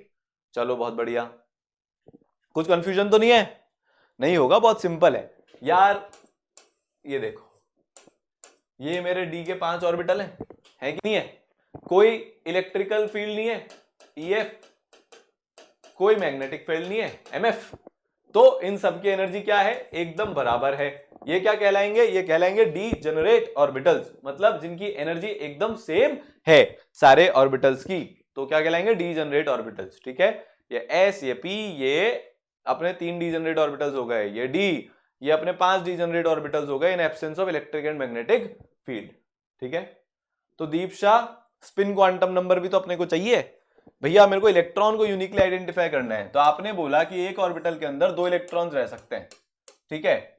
अब मैं एक रूम के अंदर कौन आदमी है वो कैसे पहचानूं, उसको हमको नाम देना पड़ता है, तो हम नाम कैसे देते हैं, स्पिन से। हम बोलते हैं कि या तो आपके पास +½ की स्पिन है या आपके पास -½ की स्पिन है, 2 नाम होते हैं एक रूम में रहने वाले आदमी के, एक तो +½ है उसको बोल देते दीप शाह, एक -½ है उसको देते संस्कार डोली, ठीक है। तो हम ऐसे यूनिकली आइडेंटिफाई करते हैं। भाई हमने ऑर्बिटल तक हम पहुंच गए, किसकी मदद से, N, L और M। अब इसके अंदर रहने वाले इलेक्ट्रॉन को हमको आइडेंटिफाई करना है, यूनिकली डिटरमाइन करना है, तो हम उसको spin quantum number S identify, S denote कर देते, तो उससे हमारा आइडेंटिफाई हो जाता है, ठीक है। चलिए, while moving around the nucleus, electron हमेशा अपनी एक्सिस के अराउंड या तो क्लॉकवाइज या एंटी क्लॉकवाइज घूमते रहते हैं, तो स्पिन क्वांटम नंबर रिप्रेजेंट करता है direction of electron spin around its own axis. तो जो क्लॉकवाइज ढूंढेगा उसको हम 1 नंबर डिनोट कर देंगे, जो एंटी क्लॉकवाइज ढूंढेगा घूमेगा उसको हम 1 नंबर डिनोट कर देंगे। 2 स्पिन्स भाई +½ एंड -½ ठीक है, तो बहुत सिंपल है। तो ये 2 इलेक्ट्रॉन है, इसमें से एक को हम +½ नंबर दे देंगे, एक को हम -½ नंबर दे देंगे। जनरली इलेक्ट्रॉन्स को हम हाफ एरो से डिनोट करते हैं, तो एक अप एरो होता है, एक डाउन एरो होता है, ये वाला +½ वाला होता है और ये वाला -½ होता है जनरली, ठीक है। अब देखो, अब मान लो हमको, चलो हमको क्वांटम नंबर से समझ में आ गए, अब हमको ये भी समझ में आ गया कि हम इलेक्ट्रॉन को आइडेंटिफाई कैसे कर सकते हैं कि वो मतलब वो बेसिकली उसको हम यूनिक सेट ऑफ नंबर्स हमने डिनोट कर दिए जो उसको यूनिकली डिटरमाइन कर देंगे। जैसे हमारा आधार कार्ड होता है, हर सिटीजन का एक आधार नंबर है, हर इलेक्ट्रॉन का पूरी दुनिया में सिर्फ एक ही सेट ऑफ वैल्यू हो सकती है, N, L, M और S की। अब अगला सवाल यह आता है कि सर चलो ये तो हमें पता चल गया इलेक्ट्रॉन को हमको वैल्यूज कैसे असाइन करनी है, अगला सवाल यह है कि वो अपने न्यूक्लियस से कितनी दूरी पर हमको मिलेगा ये बता दो। तो उसके लिए हम वापस से श्रोडिंगर भाई साहब के पास जाते हैं, उनसे वो साई का फंक्शन उधार लेके आते हैं और एक चीज पढ़ते हैं, रेडियल प्रोबेबिलिटी डिस्ट्रीब्यूशन फंक्शन। नाम बहुत बड़ा है, काम बहुत छोटे हैं, RPDF, ठीक है। तो लाइक्लीहुड हमको पता करना होता है इलेक्ट्रॉन का किसी भी ऑर्बिटल में कि वो न्यूक्लियस से कितनी दूर है। भाई पता तो लगाना पड़ेगा ना। हम बोरीवली स्टेशन पे उतरे, वहां से IIT बॉम्बे कितना दूर है, वहां जाके दीप शाह हमको मिलेगा, तो ये पता तो हमको लगाना पड़ेगा, तो हमको डिस्टेंस पता लगाना पड़ता है, उसके लिए हमारे RPDF काम आता है। This enables us to set what distance from the nucleus the electron is most likely to be found. और जितना वो दूर होगा न्यूक्लियस से वो उतना ही लूजली बाउंड होगा। क्यों? क्योंकि पोटेंशियल एनर्जी के फॉर्मूले से हम इसको आराम से निकाल सकते हैं। जैसे जैसे दूरी बढ़ती जाती है फोर्स न्यूक्लियस का कम होता जाता है, क्योंकि यार k q1 q2 by R square coulombic force है ये वाला। तो अब जैसे जैसे दूर जाते जा रहे हो आर की वैल्यू बढ़ती जा रही है तो फोर्स कम होता जा रहा है, फोर्स कम होता जा रहा है तो फिर आप बहुत लूजली बाउंड हो किससे, न्यूक्लियस से। ठीक है, अब ये पूरा एक्सपेरिमेंटल है, नथिंग क्वालिटेटिव हियर, ये पूरा मैथमेटिकल और एक्सपेरिमेंटल है, इसमें दिमाग मत लगाना। अभी हम जब ग्राफ देखेंगे तो बहुत सारे बच्चे इसी में फंसे रहते हैं, ये ग्राफ आया कहां से, कैसे आया, हमको कोई मतलब नहीं है ग्राफ कहां से आया, हमको सिर्फ ये मतलब है कि वो ग्राफ हमको बता रहा है मैक्सिमम प्रोबेबिलिटी कहां पे होगी। ठीक है, चलो देखते हैं। तो radial probability distribution function calculation करके हमारे पास आता है R R square, this is वो साई स्क्वायर मान लो आप इसको। ठीक है, वो जो हमारे को साई स्क्वायर मिला था ना, साई मिला था हमको श्रोडिंगर में, हमने पिछले लेक्चर रिवीजन में देखा था, वहां से हमको साई मिला था, उसको हम स्क्वायर कर देते हैं, उसको रेडियल फंक्शन बोलते हैं, तो उसको आर आर स्क्वायर से डिनोट करते हैं। 4 pi R square, this R is distance from nucleus, आप न्यूक्लियस से कितना दूर हो, this R is distance from nucleus, distance from nucleus, distance from nucleus. ठीक है, तो ये अपना एक फंक्शन है, फंक्शन को देख के नहीं डरना, ये भी आपके किसी काम का नहीं है। ठीक है, मेन इसके ग्राफ होते हैं, देखो ये अपना ऑर्बिटल है एच एटम का, तो अगर हम 1s के लिए प्लॉट करेंगे तो ये कुछ ऐसा आता है, जब हम इसका ग्राफ बनाएंगे सिर्फ साई स्क्वायर का ग्राफ है। अभी मैंने इसको 4 पाई, अच्छा दिस इज, चलो आपको थोड़ा सा और बता देता हूं, दिस इज प्रोबेबिलिटी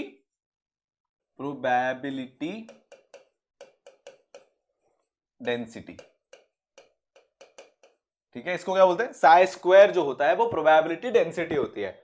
अब एक मास की डेंसिटी होती है, मास डेंसिटी, अगर मेरे को मास निकालना है तो मेरे को क्या करना पड़ेगा, वॉल्यूम से मल्टीप्लाई करना पड़ेगा।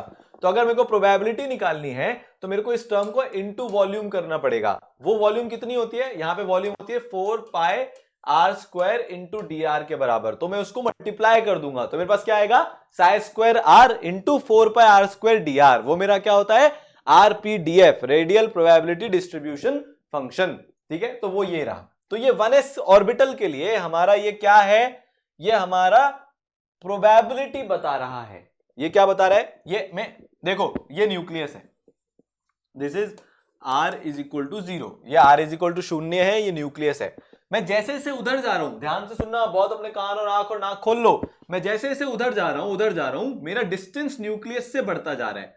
ये ग्राफ मेरे को क्या बता रहा है, अगर मैं इस पॉइंट को देखूं तो ये ग्राफ मेरे को बता रहा है इस पर्टिकुलर जगह पर इतने रेडियस पर, इसको मैं मान लो r is equal to r1 बोल देता हूं, तो r is equal to r1 पर इलेक्ट्रॉन की मिलने की प्रोबेबिलिटी इतनी है। इस पॉइंट को मैं r is equal to r2 बोल देता हूं, ये मेरा r is equal to r2 हो गया। इस पॉइंट पर, ये रेडियस का ये जो पॉइंट है यहां पे, इस पॉइंट पर इलेक्ट्रॉन के मिलने की प्रोबेबिलिटी और बढ़ गई, इतनी है। हमारे को एक पॉइंट से मतलब होता है मैक्सिमम प्रोबेबिलिटी कहां है, तो मैक्सिमम प्रोबेबिलिटी कितनी है, r is equal to r max पर है। तो मैं इधर से जाता जा रहा हूं तो ये मेरे को क्या बता रहा है कि पहले तो इलेक्ट्रॉन की मिलने की प्रोबेबिलिटी बढ़ रही है, आप जैसे जैसे r मैक्स की तरफ जा रहे हो इलेक्ट्रॉन मिलने की प्रोबेबिलिटी बढ़ रही है, फिर r मैक्स से जैसे जैसे दूर जाते जा रहे हो इलेक्ट्रॉन की मिलने की प्रोबेबिलिटी कम होती जा रही है। तो ये अपना आरपीडीएफ है। बहुत सारे बच्चे इसमें पता नहीं बहुत डीप में घुस जाते हैं, फिर से आउट ऑफ स्कोप चले जाते हैं, तो वहां जाके कंफ्यूजन होता है। इस ग्राफ का काम क्या है, डिस्टेंस के साथ साथ प्रोबेबिलिटी आपको बता देता है। ठीक है, क्लियर हुआ, फंडा चमका कि नहीं चमका, पक्का श्योर, आगे चलें। तो ये मेरा कौन से ऑर्बिटल के लिए, 1s के लिए। ध्यान देने वाली बात ये है कि ये वाला ग्राफ एक्स एक्सिस को r इज इक्वल टू 0 के अलावा वापस से कहीं पे भी नहीं काट रहा। अगर ये काटेगा तो एक बहुत इंपॉर्टेंट चीज निकल के आएगी जिसको हम बोलते हैं नोड, जिसको हम क्या बोलते हैं, जिसको हम बोलते हैं नोड। नोड, तो हम अभी देखो 2s का ग्राफ देखते हैं, ये हमारे प्रोबेबिलिटी का ग्राफ है। आप देखोगे कि इसने इसको यहां पे एक बार काट दिया, r मैक्स क्या है, r मैक्स है ये, तो हमको यहां पे क्या पता चल रहा है, हम गए थोड़ा दूर जा रहे हैं न्यूक्लियस से, प्रोबेबिलिटी बढ़ रही है, फिर कम हो रही है, एक पॉइंट पे 0 हो गई, फिर बढ़ना शुरू हुई, मैक्सिमम हुई, फिर कम होती जा रही है, और इन्फिनिटी पे जैसे जैसे जाते रहे 0 पे अप्रोच करती जा रही है। तो यहाँ पे दो चीजें मेरे काम की हो गई, एक तो मेरी मैक्सिमम प्रोबेबिलिटी का है, वो एक वैल्यू आ जाएगी इसके करस्पॉन्डिंग r मैक्स की, ये मेरा मैक्सिमम प्रोबेबिलिटी का है। और क्या कहीं पे प्रोबेबिलिटी 0 हो रही है इलेक्ट्रॉन के मिलने की, बिल्कुल हो रही है। तो हम बोलते हैं एक नोड है, देखो ये वाला जो पॉइंट है ना न्यूक्लियस वाला, न्यूक्लियस पे नोड नहीं गिना जाता है। न्यूक्लियस पे हमेशा प्रोबेबिलिटी 0 ही रहती है मिलने की इलेक्ट्रॉन की, तो हम इसको काउंट नहीं करते, नहीं करते और नहीं करते। ठीक है, काउंट किसको करते हैं? इसके अलावा जो नेक्स्ट है उसको काउंट किया जाता है। तो हम बोलेंगे इस ग्राफ को देखकर कि भैया एक रेडियल नोड है। क्या है? एक रेडियल नोड है। Radial node is equal to 1। हम क्या बोलेंगे कि इस वाले 2s के ऑर्बिटल के पास एक रेडियल नोड है। सर नोड क्या होता है? जहां पे probability of finding an electron is equal to 0। क्या बोल रहे हैं हम? कि इस जगह पर, इस पर्टिकुलर आर पे, इसको हम आर नोड बोल देते हैं, इस पर्टिकुलर आर पे इतने डिस्टेंस पर न्यूक्लियस से, कितने डिस्टेंस पर? Rn जितने डिस्टेंस पर न्यूक्लियस से अगर आप जाओगे, वहां पे मैं गारंटी के साथ बोल सकता हूं एक 2s ऑर्बिटल के लिए कि आपको इलेक्ट्रॉन नहीं मिलेगा, नहीं मिलेगा और नहीं मिलेगा। क्लियर? नोड का फंडा समझ में आया? ठीक है, तो ये हमारा आरमैक्स हो गया, ये हमारा जीरो प्रोबेबिलिटी वाला एरिया हो गया। तो हमारा 2s ऑर्बिटल कैसा दिखता है? ऐसा दिखता है। अब देखो यहां पे ये अपना आर नोड जितनी डिस्टेंस है, यहां पे मेरे इलेक्ट्रॉन मिलने की प्रोबेबिलिटी नहीं है, तो मेरा ये नोड हो गया। ठीक है, तो नोड क्या होता है हमने ऑलरेडी समझ लिया, डेफिनेशन देख लेते हैं। 3 डायमेंशन स्पेस में वो प्लेस जहां पे इलेक्ट्रॉन को मिलने की प्रोबेबिलिटी 0 है। ठीक है, दो तरह के नोड होते हैं, एक तो होता है रेडियल नोड, मतलब एक पर्टिकुलर डिस्टेंस पर इलेक्ट्रॉन नहीं मिलने की प्रोबेबिलिटी, तो रेडियल नोड। रेडियल में रेडियस आ रहा है, रेडियस मतलब डिस्टेंस, कितने डिस्टेंस पर हमको नोड मिलने वाला है जहां पे इलेक्ट्रॉन हमको नहीं मिलेगा। For certain orbitals probability of finding electron at distance R from nucleus become 0। किसी भी एंगल के लिए दो तरह के नोड होते हैं, radial node, angular node. Angular मतलब इस एंगल पे आपको इलेक्ट्रॉन मिलेगा ही नहीं, और रेडियल नोड भाई इतने डिस्टेंस पर किसी भी एंगल में चले जाओ। जैसे इसका क्या मतलब है आपको बता दो, मान लो ये मेरा न्यूक्लियस है, मान लो आर डिस्टेंस है, आर एन डिस्टेंस, मान लो ये इतनी डिस्टेंस आर एन। अब मैं यहां पे इस डिस्टेंस पे, इस पर्टिकुलर एरिया में, इस पर्टिकुलर सर्कल में जो आर एन डिस्टेंस दूर है, मैं इस एंगल पे चल जाऊं या इस एंगल पे चल जाऊं या इस एंगल पे चल जाऊं या इस एंगल पे चल जाऊं या इस एंगल पे चल जाऊं, किसी भी एंगल में चल जाऊं, इलेक्ट्रॉन मेरे को नहीं मिलेगा। तो इसको क्या बोलते हैं? Radial node. वो नोड जो एंगल से इंडिपेंडेंट है, सिर्फ रेडियस पे डिपेंड कर रहा है। इतने डिस्टेंस पर 30 डिग्री के एंगल पे चल जाओ, 60 डिग्री पे चल जाओ, 90 डिग्री पे चल जाओ, आपको इलेक्ट्रॉन नहीं मिलेगा। उसको बोलते हैं रेडियल नोड। ठीक है, क्या बोलते हैं हम? Radial node. ये सब भाषा आपके काम की नहीं है, बस आपको तो ये समझना था। रेडियल नोड हम क्वांटम नंबर से निकाल सकते हैं कि कितना नंबर में होंगे, कितने रेडियल नोड्स होंगे। तो नंबर ऑफ रेडियल नोड्स होते हैं n-l-1। ये very very very important formula है, इसको याद करना है। तो नंबर ऑफ रेडियल नोड्स कितने होते हैं? n-l-1। कितने नंबर ऑफ रेडियल नोड्स होते हैं? n-l-1। तो जैसे मान लो मेरा 3s ऑर्बिटल है, ठीक है, इसके लिए n इज इक्वल टू 3 है, l इज इक्वल टू 0 है। ठीक है, तो इसका नंबर ऑफ रेडियल नोड्स कितने हो जाएंगे? अगर मैं Rn लिखूं तो हो जाएंगे n-l-1, तो 3 - 0 - 1 इज इक्वल टू 2। तो इसमें दो रेडियल नोड्स होंगे। 2s ऑर्बिटल का अभी अपने डायग्राम देखा था, तो n-l-1, तो 2 - 0 - 1 इज इक्वल टू 1। तो एक रेडियल नोड दिखा था क्या? हाँ सर दिखा था। आया समझ में? तो फॉर्मूला क्या है? n-l-1। चलो बहुत बढ़िया। एंगुलर नोड जो होते हैं, आप एक पर्टिकुलर एंगल पे जाओगे, वहां पे आपको कभी भी इलेक्ट्रॉन नहीं मिलेगा, उसको बोलते हैं angular node. Certain theta and phi, भाई थीटा मतलब 2 डिग्री का एंगल, फाई मतलब 3 डिग्री का एंगल पूरा, क्योंकि इलेक्ट्रॉन तो 3 डिग्री स्पेस होता है, बोर्ड पे तो रहेगा नहीं, वो तो कहीं भी घूम सकता है, तो हमको इसलिए दो एंगल की जरूरत पड़ती है। Probability of finding electron become 0 at certain planar surface. Planar surface पे प्रोबेबिलिटी 0 हो जाती है। जैसे मान लो कि ये मेरा एक px का ऑर्बिटल है। क्या है मेरा? ये px का ऑर्बिटल है। ये मेरा px का ऑर्बिटल है, मेरा ऑर्बिटल x एक्सिस पर है। मान लो इस प्लेन, इस स्मार्ट बोर्ड के सेंटर में x एक्सिस है, तो ये मेरा पूरा यहां रखा है। अब अगर मैं ये वाला प्लेन ले लूं, ये वाला प्लेन, ये कौन सा प्लेन है? YZ plane. कौन सा प्लेन है? YZ plane. तो ये मेरा क्या हो जाएगा? इसका एक नोड हो जाएगा। क्यों? क्योंकि पूरी प्रोबेबिलिटी तो x एक्सिस के अलाउंग ये मिलने की, तो YZ प्लेन पे इलेक्ट्रॉन नहीं मिलेगा। तो मेरा ये क्या हो गया? एक पर्टिकुलर एंगल पे, इस पूरे एंगल पे, इस पूरे प्लेन पे मेरे को इलेक्ट्रॉन नहीं मिलेगा, उसको बोलते हैं एंगुलर नोड। इसका नंबर क्या होता है? इसका नंबर होता है L।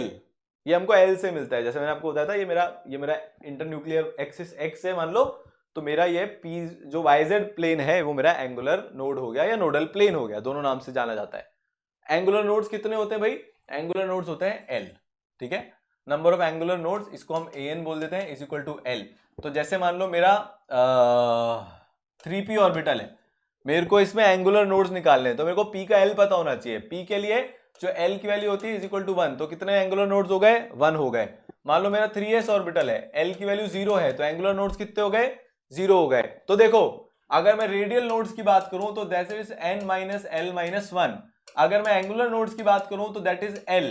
तो अगर मैं टोटल नोड्स की बात करूं, टोटल नोड्स, तो वो कितने हो गए भाई? Angular nodes plus radial nodes, तो Rn प्लस An मतलब n minus L minus 1 plus 1। ये इंपॉर्टेंट फॉर्मूला है, total nodes is equal to n minus 1, जहां पे n अपना प्रिंसिपल क्वांटम नंबर है। ठीक है, वो जो IIT बॉम्बे वाला क्वांटम नंबर था वो हमारा है। तो अभी मेरे से पूछ रहा है नंबर ऑफ रेडियल और एंगुलर नोड्स 3D में, तो मेरे को रेडियल नोड्स निकालने हैं, तो n minus L minus 1। 3D के लिए n की वैल्यू 3, l की वैल्यू 2 क्योंकि d है, और -1, तो 3 minus 2 minus 1 is equal to 0। तो d सब शेल, l की वैल्यू 2 है, रेडियल नोड्स हो गए 0, एंगुलर नोड्स हो गए 2, total nodes n minus 1, 3 minus 1 is equal to 2। तो 2 आ रहे हैं क्या? बिल्कुल आ रहे हैं सर, सिंपल है। तो ये मेरा 2px है, ये मेरा 3px है, ये मेरा 4px है। इनके लिए अगर मैं ग्राफ बनाऊं, RPDF वाला जो ग्राफ मेरा होता है, अगर मैं वो बनाऊं तो ये आपको कुछ ऐसे दिखते हैं। ठीक है, तो आप इसके रेडियल नोड्स भी निकाल सकते हो। 2p के लिए रेडियल नोड्स कितने होंगे? l minus L minus 1, n minus L minus 1 होते हैं, तो 2 minus 1 minus 1 is equal to 0। कोई नोड दिख रहा है क्या? नहीं दिख रहा। 3p के लिए अगर देखें, 3 minus 1 minus 1 is equal to 1। एक रेडियल नोड दिख रहा है क्या आपको? हाँ सर, ये रहा मेरा रेडियल नोड, यहाँ पे प्रोबेबिलिटी 0 है। तो इस ग्राफ से हमको सिर्फ रेडियल नोड्स मिलते हैं, टोटल नोड्स मत लिख के आ जाना इस ग्राफ को देख के। इस ग्राफ से सिर्फ और सिर्फ रेडियल नोड्स मिलते हैं, क्योंकि ये रेडियल प्रोबेबिलिटी डिस्ट्रीब्यूशन फंक्शन है, एंगुलर प्रोबेबिलिटी डिस्ट्रीब्यूशन फंक्शन नहीं है। तो आरपीडीएफ से क्या मिलेगा? सिर्फ रेडियल नोड्स मिलेंगे। 4px के लिए 4 minus 1 minus 1 is equal to 2, तो आपको 2 रेडियल नोड मिलेंगे। ठीक है, ये दिख रहा है गलत जगह से कट गया, एक्चुअली थोड़ा सा पता नहीं कैसे शिफ्ट हो गया, ये है और ये है, कंफ्यूज मत होना, ये लाइंस गलत है यहाँ पे। तो ये वाला है और ये वाला है, ये वाला है और ये वाला है, जहां पे प्रोबेबिलिटी 0 है वो हमारा नोड है। तो कितने नोड हो गए? 2 नोड हो गए। पूरा ग्राफ शिफ्ट हो गया समो, कोई बात नहीं, चलो पर। ठीक है, आई बात समझ में? पक्का?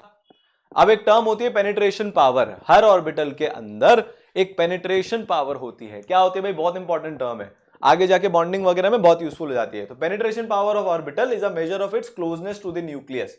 अब क्या होता है, 4 ऑर्बिटल है अपने पास, s, p, d और f। इसमें हर ऑर्बिटल की अपनी खुद की एक पावर होती है न्यूक्लियस के पास जाने की, वो इस ऑर्डर में होती है। जब n डिफरेंट होता है तो भाई जितना छोटा n होगा उतनी ज्यादा पेनिट्रेशन पावर, भाई आप उतना ही न्यूक्लियस के पास हो। जैसे फॉर एग्जांपल ये है, तो ये तो मेरा 1s होगा, ये मेरा 2s होगा और ये मेरा 3s होगा। ठीक है, this is 1s 2s 3s। जो जितना न्यूक्लियस के पास, उसकी पेनिट्रेशन पावर भी उतनी ज्यादा। कौन पास है न्यूक्लियस के? 1s पास है। पेनिट्रेशन पावर किसकी ज्यादा होगी? न्यूक्लियस के पास जो ज्यादा है उसकी ज्यादा होगी। कौन ज्यादा पास है? 1s, फिर 2s, फिर 3s। तो यहाँ पे n जब डिफरेंट है, मजा जब आता है जब n सेम है, तो हमको एक ग्राफ देखने को मिलता है। ठीक है, अभी बताता हूं ये ग्राफ को। जो ब्लू वाला ग्राफ है वो 3s का ग्राफ है, जो येलो वाला ग्राफ है वो 3p का ग्राफ है, और जो ग्रीन वाला ग्राफ है वो 3d का ग्राफ है। आप इस एरिया पे फोकस करो बस, जो मैंने ये व्हाइट पेन से जो मार्क किया एरिया, बाकी आगे का ग्राफ भूल जाओ, मैं आगे खड़ा हो जाता हूं। आप सिर्फ इस एरिया पे फोकस करो। दिख रहा है आपको ये एरिया? इस एरिया में आप देखो सबसे ज्यादा प्रोबेबिलिटी 3s के इलेक्ट्रॉन के मिलने की है। जिसका ग्राफ ऊंचा उसकी प्रोबेबिलिटी ज्यादा, जिसका ग्राफ ऊंचा उसकी प्रोबेबिलिटी ज्यादा। ज्यादा प्रोबेबिलिटी किसकी है? 3s की, फिर किसकी है? 3p की, फिर किसकी है? 3d की। तो अगर हम, क्या बोल रहा हूं मैं, अगर हम सेम n के लिए, n सेम है ना, 3s 3d 3p, n की वैल्यू कितनी है सर? 3 है। अलग क्या है? l की। तो अगर हम l की वैल्यूज के लिए बात करें तो s की पेनिट्रेशन पावर p से ज्यादा, p की d से ज्यादा और d की f से ज्यादा। ठीक है, तो पेनिट्रेशन पावर अगर मैं लिखूं तो s more than p more than d more than f। क्या बोल रहा हूं मैं? s more than p more than d more than f। ये किसका ऑर्डर है? पेनिट्रेशन पावर का ऑर्डर है। आया समझ में? क्लियर हुआ? एकदम झकास। आगे बढ़े तो देखो, अभी हमने नोड्स के बारे में जान लिया, इलेक्ट्रॉन कहां नहीं मिलेंगे, ये भी जान लिया इलेक्ट्रॉन कितनी दूर मिलेंगे। अब अगर मैं आपसे बोलूं कि भाई नाइट्रोजन का मैं आपको एटम दे रहा हूं, उसके अंदर इलेक्ट्रॉन्स जमाओ, तो आपको बड़ी भारी दिक्कत आने वाली है। आप पूछोगे सर पहले कौन सा जमाऊं, पहले मैं फर्स्ट शेल में और डालूं अपने इलेक्ट्रॉन को, कि सेकंड में डालूं कि थर्ड में डालूं, फर्स्ट में कितने डालूं, चलो वो तो मैं निकाल लूंगा मेरे फॉर्मूला 2n² से, फर्स्ट में मैं 2 इलेक्ट्रॉन डाल सकता हूं, फिर 8 डाल सकता हूं, फलाना ढिमाका, वो मैं कर लूंगा, बट किस ऑर्डर में जमाऊं वो तो बताओ, जमाना कैसे है।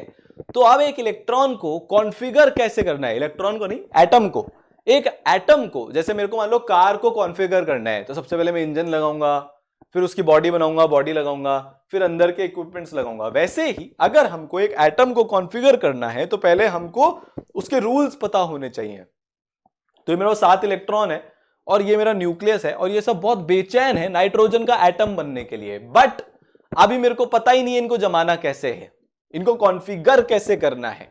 तो इसके लिए बहुत सारे साइंटिस्ट आए, उन्होंने हमारी मदद करी रूल्स देकर कि भैया जमाना कैसे है। ठीक है, तो सबसे पहले आए पाउली। पाउली बहुत बड़े साइंटिस्ट हैं, क्वांटम फील्ड में इनका बहुत बड़ा नाम है। पाउली ने हमको सबसे पहले एक सिंपल सी बात बताई कि एक एटम के अंदर किसी भी इलेक्ट्रॉन की, किसी भी 2 इलेक्ट्रॉन की same value of all 4 quantum numbers नहीं हो सकते। मतलब किसी भी एक इलेक्ट्रॉन के n, l, m और s सेम नहीं हो सकते, कांट बी सेम। बहुत बड़ा रूल है, देखने में छोटा लगता है कि भाई आके बोल गए, बट ये बहुत बड़ा रूल है। इससे हमको ये कंफ्यूजन ही नहीं आएगा जिंदगी में। जैसे आपका आधार नंबर यूनिक है, वैसे हर एक इलेक्ट्रॉन की एक एटम में ये चारों वैल्यूज यूनिक होते हैं, जिससे हम यूनिकली बोल सकते हैं कि ये वाला इलेक्ट्रॉन ये है। क्लियर हुआ? तो पाउली ने बोला कि भैया चारों सेम नहीं हो सकते। तो सबसे पहले तो आप n डिफाइन कर लोगे तो आपको शेल पता चल जाएगी, फिर आप l डिफाइन कर लोगे सब शेल पता चल जाएगी, m डिफाइन कर लोगे तो ऑर्बिटल पता चल जाएगा, और s पता कर लोगे तो स्पिन पता चल जाएगी। तो ये पता चल जाएगा कि इलेक्ट्रॉन ऊपर वाली स्पिन में है कि नीचे वाली स्पिन में, यूनिकली डिटरमाइन हो गया। ठीक है, तो भाई ये +½ -½ स्पिन में है, k शेल है, n = 1 है, s ऑर्बिटल है। ठीक है, l की वैल्यू 0, m की वैल्यू 0 और s की वैल्यू या तो +½ और -½ कौन से इलेक्ट्रॉन की बात करें उस पर डिपेंड करता है। ठीक है, फिर आया आउ-बाउ प्रिंसिपल। अब लोगों को लगता है साइंटिस्ट का नाम है, नहीं, इसका मतलब बिल्डिंग अप, इलेक्ट्रॉन को हमको बनाना कैसे है। पहले मैं ज्यादा एनर्जी वाली शेल में इलेक्ट्रॉन डालूं कि कम एनर्जी वाली शेल में इलेक्ट्रॉन डालूं, तो ये हमको बता रहा है। The electrons are added progressively to the various orbitals in the order of increasing energies starting with the orbital of lowest energy. तो सबसे पहले किसको भरेंगे, जिसकी लोएस्ट एनर्जी है। मैंने आपको क्या बोला था, जितनी कम n उतनी कम एनर्जी, मतलब जो न्यूक्लियस के जितना पास है उसकी एनर्जी उतनी कम है। तो सबसे पहले हम फर्स्ट शेल भरेंगे, फिर उसको पूरा भरने के बाद सेकंड भरेंगे, फिर थर्ड भरेंगे, फिर फोर्थ भरेंगे, फिर फिफ्थ भरेंगे। क्लियर हुआ? तो आउ-बाउ प्रिंसिपल हमको क्या बताता है कि आपको इस तरह से भरना है, न्यूक्लियस के पास वाली पहले भरो, फिर थोड़ी दूर वाली, फिर थोड़ी दूर वाली, फिर थोड़ी दूर वाली और फिर थोड़ी दूर वाली। तो पर्टिकुलर एनर्जी लेवल या शेल के लिए इस ऑर्डर में होती है। ठीक है, एनर्जी जो होती है अपनी, S की सबसे कम, फिर P की, फिर D की, फिर F की। तो हम क्या सीख सकते हैं कि जैसे जैसे L बढ़ रहा है एनर्जी भी बढ़ेगी। अगर हम एक सबशेल की बात करें तो जैसे जैसे L बढ़ेगा वैसे वैसे उसकी एनर्जी बढ़ेगी। अब आपके मन में सवाल आएगा कि सर ऐसा क्यों, तो मैं आपको इसका रीजन ऑलरेडी दे चुका हूं। देखो, हमने पेनिट्रेशन पावर की बात करी थी, हमने क्या बात करी थी, पेनिट्रेशन पावर की बात करी थी। मान लो ये मेरा न्यूक्लियस है। अब अगर हम सबशेल्स की बात करें तो ये अगर S है, ये P है, ये D है, ये F है। एक बार बताओ कि सबसे पास में कौन है? सर सबसे पास में S है।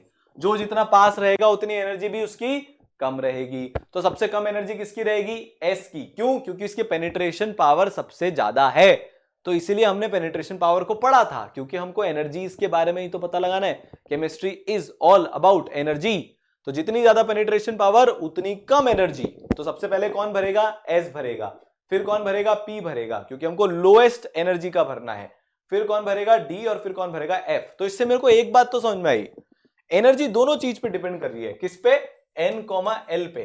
पहले तो आप शेल कौन था आपका, उस पे एनर्जी डिपेंड कर रही है। फिर अगर शेल सेम है तो उसके बाद एनर्जी किसकी कम होगी? वो L पे डिपेंड कर रहा है। तो हमको N और L दोनों की वैल्यू पता होनी चाहिए एनर्जी पता करने के लिए। हमको आउ-बाउ प्रिंसिपल ने बोला है सबसे कम एनर्जी वाला आपको सबसे पहले भरना है।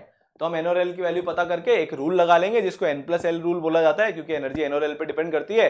तो N+L रूल हम लगा लेंगे। N+L रूल क्या बोलता है कि जिसके लिए भी, ठीक है, जिसके लिए भी N+L की वैल्यू लोअर होगी उसको हम पहले भरेंगे। Lower the value of N+L for an orbital the lower will be it's energy. तो बड़ा बड़ा फंडा क्या है इतनी सारी महाभारत रामायण पढ़ने के बाद कि n+l की वैल्यू निकाल लो, जिसके लिए n+l की वैल्यू कम होगी वो पहले भरेगा। क्या बोल रहा हूं मैं? जिसके लिए n+l की वैल्यू कम होगी वो पहले भरेगा। क्लियर? तो 2p एंड 3s, 2p के लिए n = 2, l = 1, तो n+l की वैल्यू हो गई 3। 3s के लिए भी अभी आपने n+l की वैल्यू निकालोगे तो 3 हो जाएगी। तो सर आपने जो रूल बताया था वो गलत है। नहीं, एक चीज और है रूल में जो मैं आपको मैंने अभी तक नहीं बताई, पहले कंफ्यूजन क्रिएट करूंगा फिर सॉल्व करूंगा ना। अब अगर मान लो n+l की वैल्यू सेम हो जाती है, अब अगर मान लो n+l की वैल्यू अगर सेम हो जाती है तो हमको वो लेना है पहले किसकी एनर्जी कम होगी, जिसके लिए n कम होगा। n कम तो एनर्जी कम। तो अगर n+l की वैल्यू सेम हो जाती है, जैसे 2p और 3s है, तो इन दोनों में 2p की एनर्जी 3s से कम होगी। क्या बोल रहा हूं मैं? 2p की एनर्जी 3s से कम होगी, 2p पहले भरेगा। तो n+l की वैल्यू में अगर दोनों वैल्यू सेम आ जाती हैं, दो ऑर्बिटल्स के लिए वैल्यू सेम आ जाती है, तो जिसका n कम है उसकी एनर्जी कम होगी और वो पहले भरेगा। क्लियर? बस सेम n+l की वैल्यू है तो lower value of n has the lower energy, तो वो पहले भरेगा। तो हम इस तरह से भरते हैं, ये जो एरोस का डायरेक्शन है हम इस तरह से भरते हैं। थोड़ा सा हम इसमें देख भी लेते हैं कि ये कैसे हो रहा है। ठीक है, तो 1s के लिए अगर मैं n+l की वैल्यू निकालूं तो 1 है, 2s के लिए n+l की वैल्यू निकालूं तो 2 है क्योंकि n = 2, l = 0। 2p के लिए निकालूं तो n+l की वैल्यू 3 है, 3s के लिए निकालूं 3 है, पर n की वैल्यू किसकी कम है? 2p की। तो पहले कौन भरेगा? 2p भरेगा। 3p के लिए निकालूं n+l = 1, 3d के लिए n+l = मतलब n+l 4 है, 1 नहीं है, n+l 3p के लिए 4 है, 3d के लिए 5 है। ठीक है, 4s के लिए कितनी है? 4। तो पहले 3d भरेगा कि 4s भरेगा? पहले 4s भरेगा। कौन भरेगा? पहले 4s भरेगा। यहां पे कंफ्यूजन क्रिएट मत करना, सबसे पहले n+l रूल लगाना है। अगर उन दोनों की वैल्यू सेम आती है तो n चेक करना है। अब इसमें n+l की वैल्यू 4s और 3d की हम बात करें, किसकी कम है? सर 4s की कम है। पहले कौन भरेगा? 4s पहले भरेगा, 3d बाद में भरेगा क्योंकि उसके लिए n+l की वैल्यू ज्यादा है। यहां भी n+l की वैल्यू कितनी है? 5, पर n किसका कम है? 3d का। तो पहले कौन भरेगा? 3d। यहां पे 5s के लिए n+l की वैल्यू कितनी है? 5, पर n किसका कम है? 4p का और 3d का। आप आगे भी सेम सिमिलर तरीके से कर सकते हो। क्लियर? आगे चलें, चलो। तो अब हमने इलेक्ट्रॉन्स भरना सीख लिया है, बस एक रूल हमको और देखना है, Hund's rule of maximum multiplicity. ये ऐसा बोलता है कि आपको इस तरह से इलेक्ट्रॉन्स भरने हैं कि पहले सारे पैरेलल स्पिन के भरो। बहुत सिंपल है यार, मैं अभी बता देता हूं। आपके पास 3 ऑप्शन है, p ऑर्बिटल को, p सबशेल को भरने के पास आपके पास 3, अभी एक बार सारे हम यहां पे चीजें लिख लेते हैं। मान लो आपको 3 इलेक्ट्रॉन्स भरने हैं। क्या बोल रहा हूं मैं? 3 इलेक्ट्रॉन्स भरने हैं आपको, किसमें? p सबशेल में। तो आप या तो ऐसे भरोगे, तीनों पैरेलल स्पिन वाले हो, या आप ऐसे भरोगे। हंड ने बोला कि हमारी मल्टीप्लिसिटी मैक्सिमम आनी चाहिए। मल्टीप्लिसिटी हम कैसे निकालते हैं? पहले आप स्पिन निकालते हो, तो इसकी प्लस हाफ, इसकी प्लस हाफ, इसकी प्लस हाफ, इनको टोटल कर लो, 3/2 आया। 2s + 1। हंड की मल्टीप्लिसिटी का फॉर्मूला क्या है? 2s + 1, जहां पे s क्या है? स्पिन। तो इसके लिए क्या आएगा? 2 × 3/2, क्योंकि यहां पे 3/2 निकली स्पिन, +1 4। मैंने एक सीधा भर दिया, एक उल्टा, फिर एक सीधा, तो स्पिन कितनी हो जाएगी? Half minus half plus half, तो हाफ के बराबर। तो इसके लिए मेरी मल्टीप्लिसिटी कितनी आ जाएगी? 2 के बराबर, 2 × हाफ + 1। तो मेरे को भरना कैसे है? ऐसे भरना है। अगर सीधे शब्दों में आपको याद रखना है तो पैरेलल करके आपको इलेक्ट्रॉन्स को भरना है। पहले सारे एक स्पिन वाले भर दो, फिर दूसरे उल्टे स्पिन वाले भरने शुरू कर दो। ठीक है, तो और एक जनरल रूल भी होता है कि जितनी ज्यादा आप सिमेट्री रखोगे उतनी ज्यादा स्टेबिलिटी आएगी। तो जो कंप्लीटली फील्ड या हाफ फील्ड सबशेल होते हैं उनका सिमेट्रिकल डिस्ट्रीब्यूशन होता है, इसलिए वो ज्यादा स्टेबल होते हैं। और डी और एफ ऑर्बिटल में क्योंकि स्पिन बहुत ज्यादा हो जाती है, भाई डी में आप एक साथ 5 इलेक्ट्रॉन्स को आप पैरेलल स्पिन में भर सकते हो, एफ में एक साथ 7 इलेक्ट्रॉन्स को पैरेलल स्पिन में भर सकते हो, तो उनमें ये इफेक्ट और प्रोफाउंड हो जाता है और ज्यादा बढ़ जाता है। ठीक है, एक्सचेंज एनर्जी करके भी एक चीज होती है, भैया आपस में एक्सचेंज करते रहते हैं जिसके कारण इनकी ओवरऑल एनर्जी कम हो जाती है। तो जब आप पैरेलल स्पिन में भरते हो, सिर्फ पैरेलल स्पिन वाले एक्सचेंज कर सकते हैं, अपोजिट स्पिन वाले एक्सचेंज नहीं कर सकते। Parallel spin exchanges, parallel spin वाले जो हैं वो एक्सचेंज कर सकते हैं। तो हंड का यहां से रूल आया था कि भैया पैरेलल स्पिन रख लो, ज्यादा एक्सचेंज होगे, ज्यादा एक्सचेंज होगी तो ज्यादा एनर्जी निकलेगी और हमको तो एटम को पूरा स्टेबल करना है। तो आप ऐसे रख लोगे तो ये बढ़िया ऐसे बढ़िया एक्सचेंज करते रहते हैं, 1 और 2 आपस में एक्सचेंज कर लेंगे, 1 और 3 आपस में एक्सचेंज कर लेंगे, 2 और 3 आपस में एक्सचेंज कर लेंगे, ठीक है। तो बहुत सारे यहाँ पे एक्सचेंजेस पॉसिबल हैं। तो इसका भी फॉर्मूला होता है कि नंबर ऑफ एक्सचेंज कितने होंगे, ठीक है। तो number of exchanges for either spin n is equal to n-1/2। जैसे मान लो, चलो इसके एग्जांपल कर लेते हैं। क्या फॉर्मूला आया, n is equal to n into n-1/2। तो D10 कॉन्फ़िगरेशन है तो उसके लिए हमको स्पिन नंबर ऑफ एक्सचेंजेस निकालने हैं। तो देखो जो अप स्पिन वाले हैं, मतलब जो ऊपर वाले एरो हैं, ये 5 है, तो ये कितने एक्सचेंजेस कर लेंगे, n इंटू n-1/2। तो अप स्पिन वाले कितने हैं, 10 हैं, तो नंबर कितना हो गया, ठीक है। तो एक क्वेश्चन कर लेते हैं, उससे आपको नंबर ऑफ एक्सचेंजेस समझ में आ जाएंगे। हमारे को D10 कॉन्फ़िगरेशन दिया है, ठीक है। तो D10 अगर आपको कॉन्फ़िगरेशन दिया है तो वो इस तरह से भरेंगे, भाई 5 तो अप स्पिन वाले इलेक्ट्रॉन्स हो गए, 5 लो स्पिन वाले मतलब डाउन स्पिन वाले इलेक्ट्रॉन्स हो गए, ठीक है। फॉर्मूला क्या होता है, n इंटू n-1/2, जहां पे n क्या है, नंबर ऑफ अप स्पिन या डाउन स्पिन इलेक्ट्रॉन्स। तो अगर हम पहले अप स्पिन वालों के लिए निकाले तो 5 इंटू 5-1/2, 10 आ गया उसका नंबर। डाउन स्पिन के लिए निकाले, वापस सेम ही फॉर्मूला है, कितने इलेक्ट्रॉन्स है अपने पास डाउन स्पिन में, 5 है, तो 5 इंटू 5-1, तो वो अपॉन 2, वो भी हो गया 10। तो टोटल नंबर ऑफ एक्सचेंजेस कितने हो गए, टोटल नंबर ऑफ एक्सचेंजेस अपने हो गए 20। टोटल नंबर ऑफ एक्सचेंजेस अपने कितने हो गए, टोटल नंबर ऑफ एक्सचेंजेस अपने 20 हो गए। बहुत सिंपल है। एक और एग्जांपल कर लेते हैं। मान लो मेरे पास ये p ऑर्बिटल है, मेरे पास 2 इलेक्ट्रॉन्स हैं ऐसे स्पिन में, तो इसके लिए क्या हो जाएगा, n की वैल्यू 2 इंटू 2-1 डिवाइडेड बाई 2, तो 2 into 1 upon 2 is equal to 1। तो एक एक्सचेंज हो गया, ठीक है। मान लो मेरे पास ये है और एक यहाँ पे मेरे पास लो स्पिन वाला भी है, तो अब इसको तो एक्सचेंज करने के लिए कोई मिलेगा नहीं डाउन स्पिन वाले को। एक्सचेंज किस किस के बीच में होंगे, सिर्फ अप स्पिन वालों के बीच में होंगे। तो क्या हो जाएगा, 3 into 3-1 is equal to 2 upon 2, तो टोटल नंबर ऑफ एक्सचेंज रहेंगे 3, ठीक है। क्लियर, आया समझ में। अब मान लो मैं यहाँ पे मेरे पास ये 3 है, 3 इलेक्ट्रॉन है, तो मैं इसके लिए स्पिन निकालूंगा तो मेरे पास कितनी आ जाएगी, मतलब नंबर ऑफ एक्सचेंजेस कितने आ जाएंगे, 3 आ जाएंगे। अब मान लो मैं उसकी जगह इस एक इलेक्ट्रॉन को हटा के, मान लो मैं उसकी जगह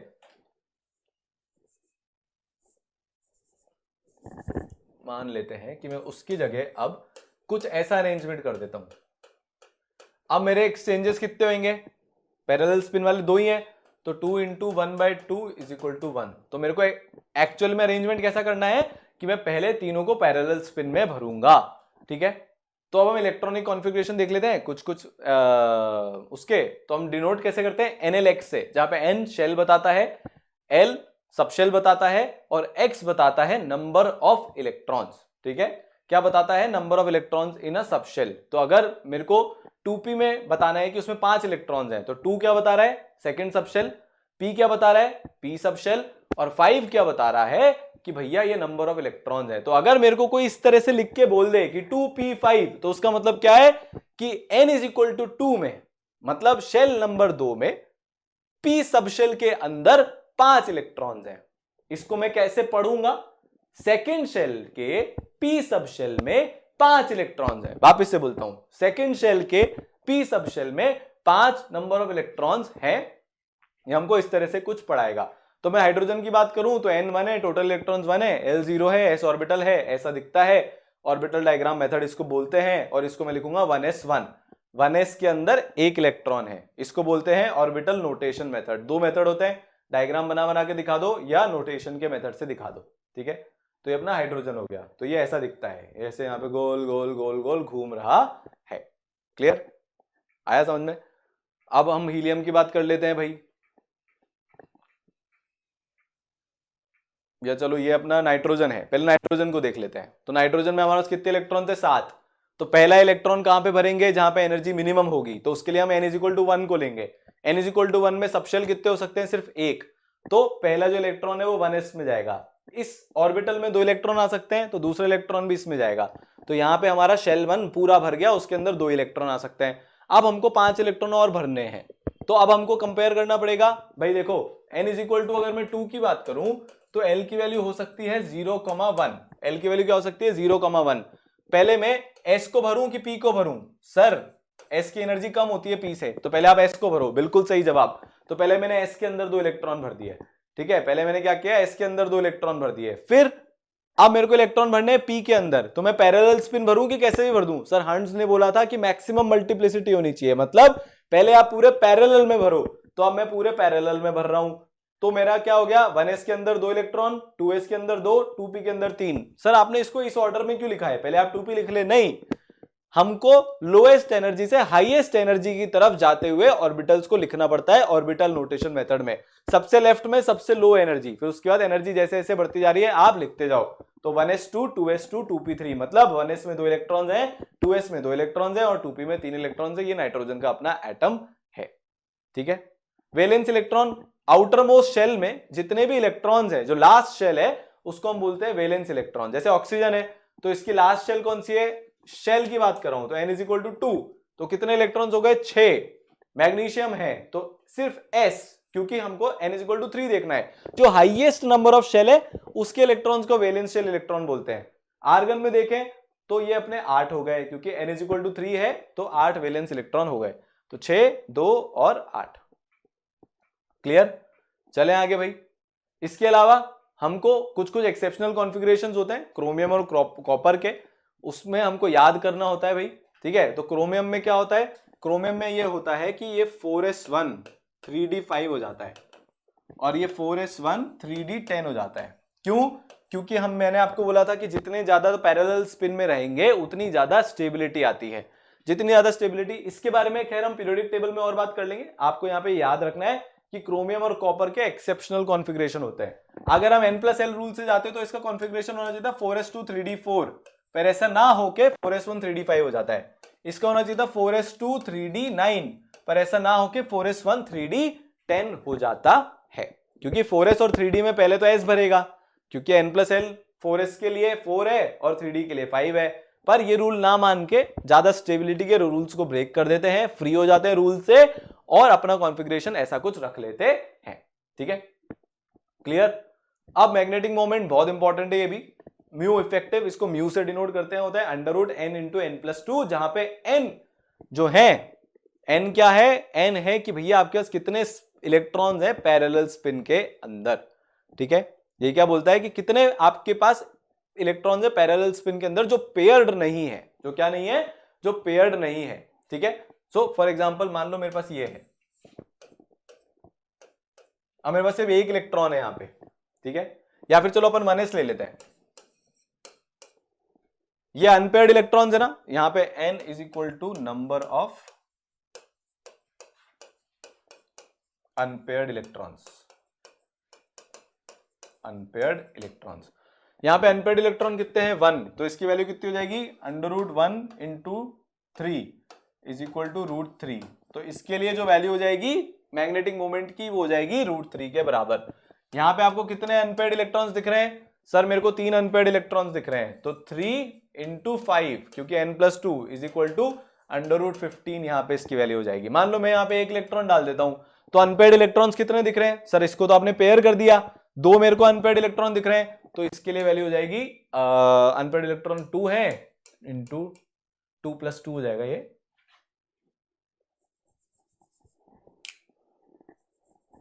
दिस विल बी 2 + 2, तो इसकी वैल्यू हो जाएगी 2 × 4 = √8, ठीक है।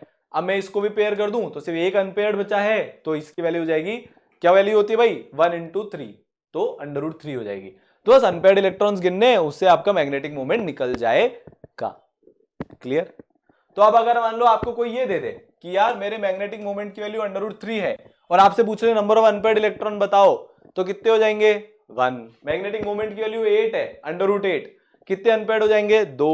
√15 है, कितने अनपेयर्ड हो जाएंगे, 3। तो अब उल्टा भी आपसे पूछा जा सकता है, मैग्नेटिक मोमेंट की वैल्यू दे देंगे और पूछ लेंगे क्या नंबर ऑफ अनपेयर्ड इलेक्ट्रॉन्स आप बताओ, ठीक है। तो इसी के साथ जो अपना चैप्टर है एटॉमिक स्ट्रक्चर, इसका रिवीजन होता है समाप्त। देखो बहुत जल्दी, क्विकली, बहुत बड़ा चैप्टर था, इसमें बहुत सारे फॉर्मूलाज हैं, तो आपको अगर कभी भी क्विकली रिवाइज करना हो तो आप 1.5x की स्पीड में चलाकर भी देख सकते हो, आपको सुपर क्विक इसका रिवीजन हो जाएगा। तीनों माइंड मैप्स, मतलब एटॉमिक स्ट्रक्चर 1 के, 2 के और 3 के, आपको नीचे डिस्क्रिप्शन में मिल जाएंगे। और अगर आपको इस बच्चे की तरह अपूर्व प्रिंस जो 39 से 99 परसेंटाइल गया, जनवरी अटेम्प्ट में 39 और सितंबर अटेम्प्ट में 99, इसकी तरह अगर आपको रिजल्ट फोड़ना है तो पहले तो आप ईसरल की ऐप इंस्टॉल करो, ठीक है। वहां पे आपको बहुत सारी चीजें मिलेगी, नोट्स, माइंड मैप्स वगैरह वगैरह। और एकदम पिन पॉइंटेड तैयारी करनी है, हर एक सेकंड को यूटिलाइज करना है। यह पता लगाना है कि मैं आज क्या पढ़ूं, कल क्या पढ़ूं, परसों क्या पढ़ूं। कोई भी डाउट आने पर आपको अगर यह चाहिए कि यार मैं किसी को कॉल करके पूछ सकूं कि सर मेरे को यह डाउट है, मैं कैसे क्लियर करूं, तो आप ईसरल के जो कोर्सेज हैं और ईसरल की जो फैकल्टीज हैं उनके साथ कोर्सेज में आगे जा सकते हो। और बहुत एक्सेप्शनल रिजल्ट रहा है ईसरल का। 9% स्टूडेंट, आप देखो 9% स्टूडेंट 99 परसेंटाइल अबव लाए। ये इंडिया का बेस्ट रिजल्ट है परसेंटेज वाइज। इससे अच्छा रिजल्ट पूरे इंडिया में कहीं नहीं है। ठीक है, AR 315 हो, 379 हो, 599, 686, 704, 842, 879, इतने सारे रिजल्ट जेईई मेन के ईसरल में है। नीट की अगर हम बात करें तो हिमाचल की रैंक 1 पूरे इंडिया भर में AR 400। सबसे इंपॉर्टेंट 685 आउट ऑफ 720 मार्क्स बच्ची के आए ईसरल से पढ़कर, और उसने नीट क्रैक किया और आज नंबर 1 गवर्नमेंट मेडिकल कॉलेज में है वो हिमाचल के। तो ये ईसरल की पावर है। ठीक है, बेस्ट फैकल्टी है, बेस्ट सिस्टम है और पर्सनलाइज मेंटरशिप है। तो ये जो इतना एक्सेप्शनल रिजल्ट आता है ना, और जो इतना दिल से काम करती है फैकल्टीज जब, और वो भी इस लेवल की फैकल्टी, आप सोच के देखो, सारांश sir he is the highest ranked faculty पूरे ऑल ओवर इंडिया, जो किसी भी प्लेटफॉर्म पर है। ऑल इंडिया रैंक 41 भैया, एडवांस जैसे एग्जाम में ऑल इंडिया रैंक 41। इंडिया के टॉप मोस्ट इंजीनियरिंग कॉलेज की टॉप मोस्ट ब्रांच में IIT बॉम्बे CS से इन्होंने अपना ग्रेजुएशन किया। इतने लाखों बच्चों को पढ़ा चुके हैं, हजारों बच्चे IITian बना चुके हैं, उनसे फिजिक्स पढ़ने का मौका मिल रहा है। ठीक है, इसके बाद NK गुप्ता सर, एकदम legendary, he is the India's highest qualified mentor. 3 lakh से ज्यादा बच्चों को पढ़ा चुके हैं, 25,000 बच्चों से ज्यादा को तो IITian बना चुके हैं, करीब उससे ज्यादा ही डॉक्टर बच्चों को भी मेंटर कर चुके हैं इतने सालों में। 32 ईयर्स का एक्सपीरियंस है, खुद IITian है। इनके दोनों बच्चे, मतलब मैं और सारांश सर, IIT बॉम्बे से ग्रेजुएट हो। यार इससे ज्यादा क्वालिफाइड तो आपको और क्या मिलेंगे। ये आपको फैकल्टी मिल रही है ईसरल के अंदर। Anshuman Agrawal sir, highest ranked biology faculty of India, all India rank 196 AIPMT में, जो अभी नीट के नाम से जाना जाता है। ऑल राजस्थान रैंक 46 RPMT में। पहले लोकल स्टेट वाइज एग्जाम होते थे, उसमें भी इनकी 46 रैंक है। NTSC स्कॉलर है उस जमाने के, बायोलॉजी के HOD है रेजोनेंस के, 10 से ज्यादा साल का एक्सपीरियंस है और लाखों बच्चों को ये भी मेंटर कर चुके हैं। और इतने बच्चों को टॉप 100 में 650 से ज्यादा नंबर लेके आ चुके हैं इनके बच्चे। इससे ज्यादा क्वालिफाइड फैकल्टी, इससे ज्यादा पैशनेट लोग, दुनिया की कोई भी जॉब्स मिल सकती हैं यहाँ पे जो भी लोग हैं, पर सब छोड़ छुड़ा के और क्या कर रहे हैं, पढ़ा रहे हैं। क्यों? क्योंकि पैशन है। बहुत सारे लोग बोलते हैं इसको जॉब नहीं मिली होगी इसलिए पढ़ा रहा है, ऐसा नहीं है। तो अगर आपको ऐसा लगता है और आपको लगता है कि भैया AR 196 ही is also a practicing doctor, ये प्रैक्टिस भी कर रहे हैं अभी साथ में, बट पैशन इतना है पढ़ाने का। ऑल इंडिया रैंक 41 को सारी दुनिया पीछे पड़ी हुई लेने के लिए, बट पढ़ाने का पैशन इतना है, देश की सेवा करने का पैशन इतना है कि सारांश सर लगे पड़े हैं। ठीक है, कुशिका मैम बायोलॉजी की HOD रह चुकी है पेस IIT और मेडिकल में इंदौर में, खुद डॉक्टर हैं। ठीक है, biology faculty Rao academy Kota में। तो कोटा की वो जो बात है ना, जो एक एक्स फैक्टर मिलता है कि रैंक कैसे लाई जाती है, वो रग रग में घुसा हुआ है। ये भी अभी तक हजारों बच्चों को पढ़ा चुकी है। और ये मैं हूं सबसे एंड में अपना बता रहा हूं, IIT बॉम्बे मेटलर्जी से किया है, पूरी केमिस्ट्री ओरिएंटेड ब्रांच थी, वहां से जो सीखा है एकदम प्रैक्टिकल सेंस में आप लोगों को बताते हैं, एकदम विजुलाइज करके आप लोगों को बताते हैं। तो एक एक जना इतना खतरनाक तरीके से लगा पड़ा है, along with this 3 layered personalised mentorship. आपके रिजल्ट क्यों नहीं आते, रैंक क्यों नहीं आती? यार हम आधे टाइम तो यही ढूंढते रहते पढ़े कहां से, वो सोर्स मिल जाते तो अब ये ढूंढते हम डेली कितना पढ़े, वो समझ में आता है तो फिर आपको कोई चेक करने वाली है कि टेस्ट दिया कि नहीं दिया, होमवर्क किया कि नहीं किया, सवाल कर रहे हो कि नहीं कर रहे हो, नोट्स की कॉपी सही बन रही है कि नहीं बन रही है। हजारों चीजें सही करनी पड़ती है, तब 10 लाख 16 लाख में से आप टॉप 5000 में आते हो, अपने आप नहीं आते हो। 7 दिन मोटिवेटेड रहते हो, 8 दिन से पढ़ाई कम हो जाती है, होती कि नहीं होती सही बताना। आपको कोई मोटिवेट करने वाला चाहिए। छोटी सी प्रॉब्लम आई, उसका सॉल्यूशन ढूंढने में दिन दिन भर लग जाता है। अब सोच के देखो, कॉल करके एक मेंटर हो जो हमारे कॉल पे आंसर दे दे कि ये प्रॉब्लम है, ये सॉल्यूशन है, टाइम बचेगा, सही डायरेक्शन में प्रिपरेशन होगी। इंडिया का पहला 3 लेयर्ड पर्सनलाइज्ड मेंटरशिप इसीलिए लेके आए हैं। ई सरल है तो सब सरल है, ध्यान रखना। आपका एकेडमिक मेंटर मिलता है, आपने 30% सिलेबस वीक है, 40% मीडियम है, बाकी स्ट्रॉन्ग है। आपकी प्रिपरेशन की स्ट्रैटेजी, आपका टाइम टेबल, सब कुछ आपके हिसाब से होना चाहिए, ना कि जो क्लासेस चल रही है उसके हिसाब से होना चाहिए। तो हम लोग पर्सनलाइज्ड कस्टमाइज्ड टाइम टेबल देते हैं आपकी प्रिपरेशन के हिसाब से, क्योंकि आपका टाइम ही आपका सबसे इंपॉर्टेंट एसेट है। उसके बाद मैंने आपको बोल दिया 7 दिन में इतना पढ़ना है, आपने पढ़ा कि नहीं पढ़ा उसके लिए फोन आ जाएगा आपके पास कि बेटा 4 दिन में इतना खत्म हो जाना चाहिए था, तूने अभी तक पढ़ा क्यों नहीं है।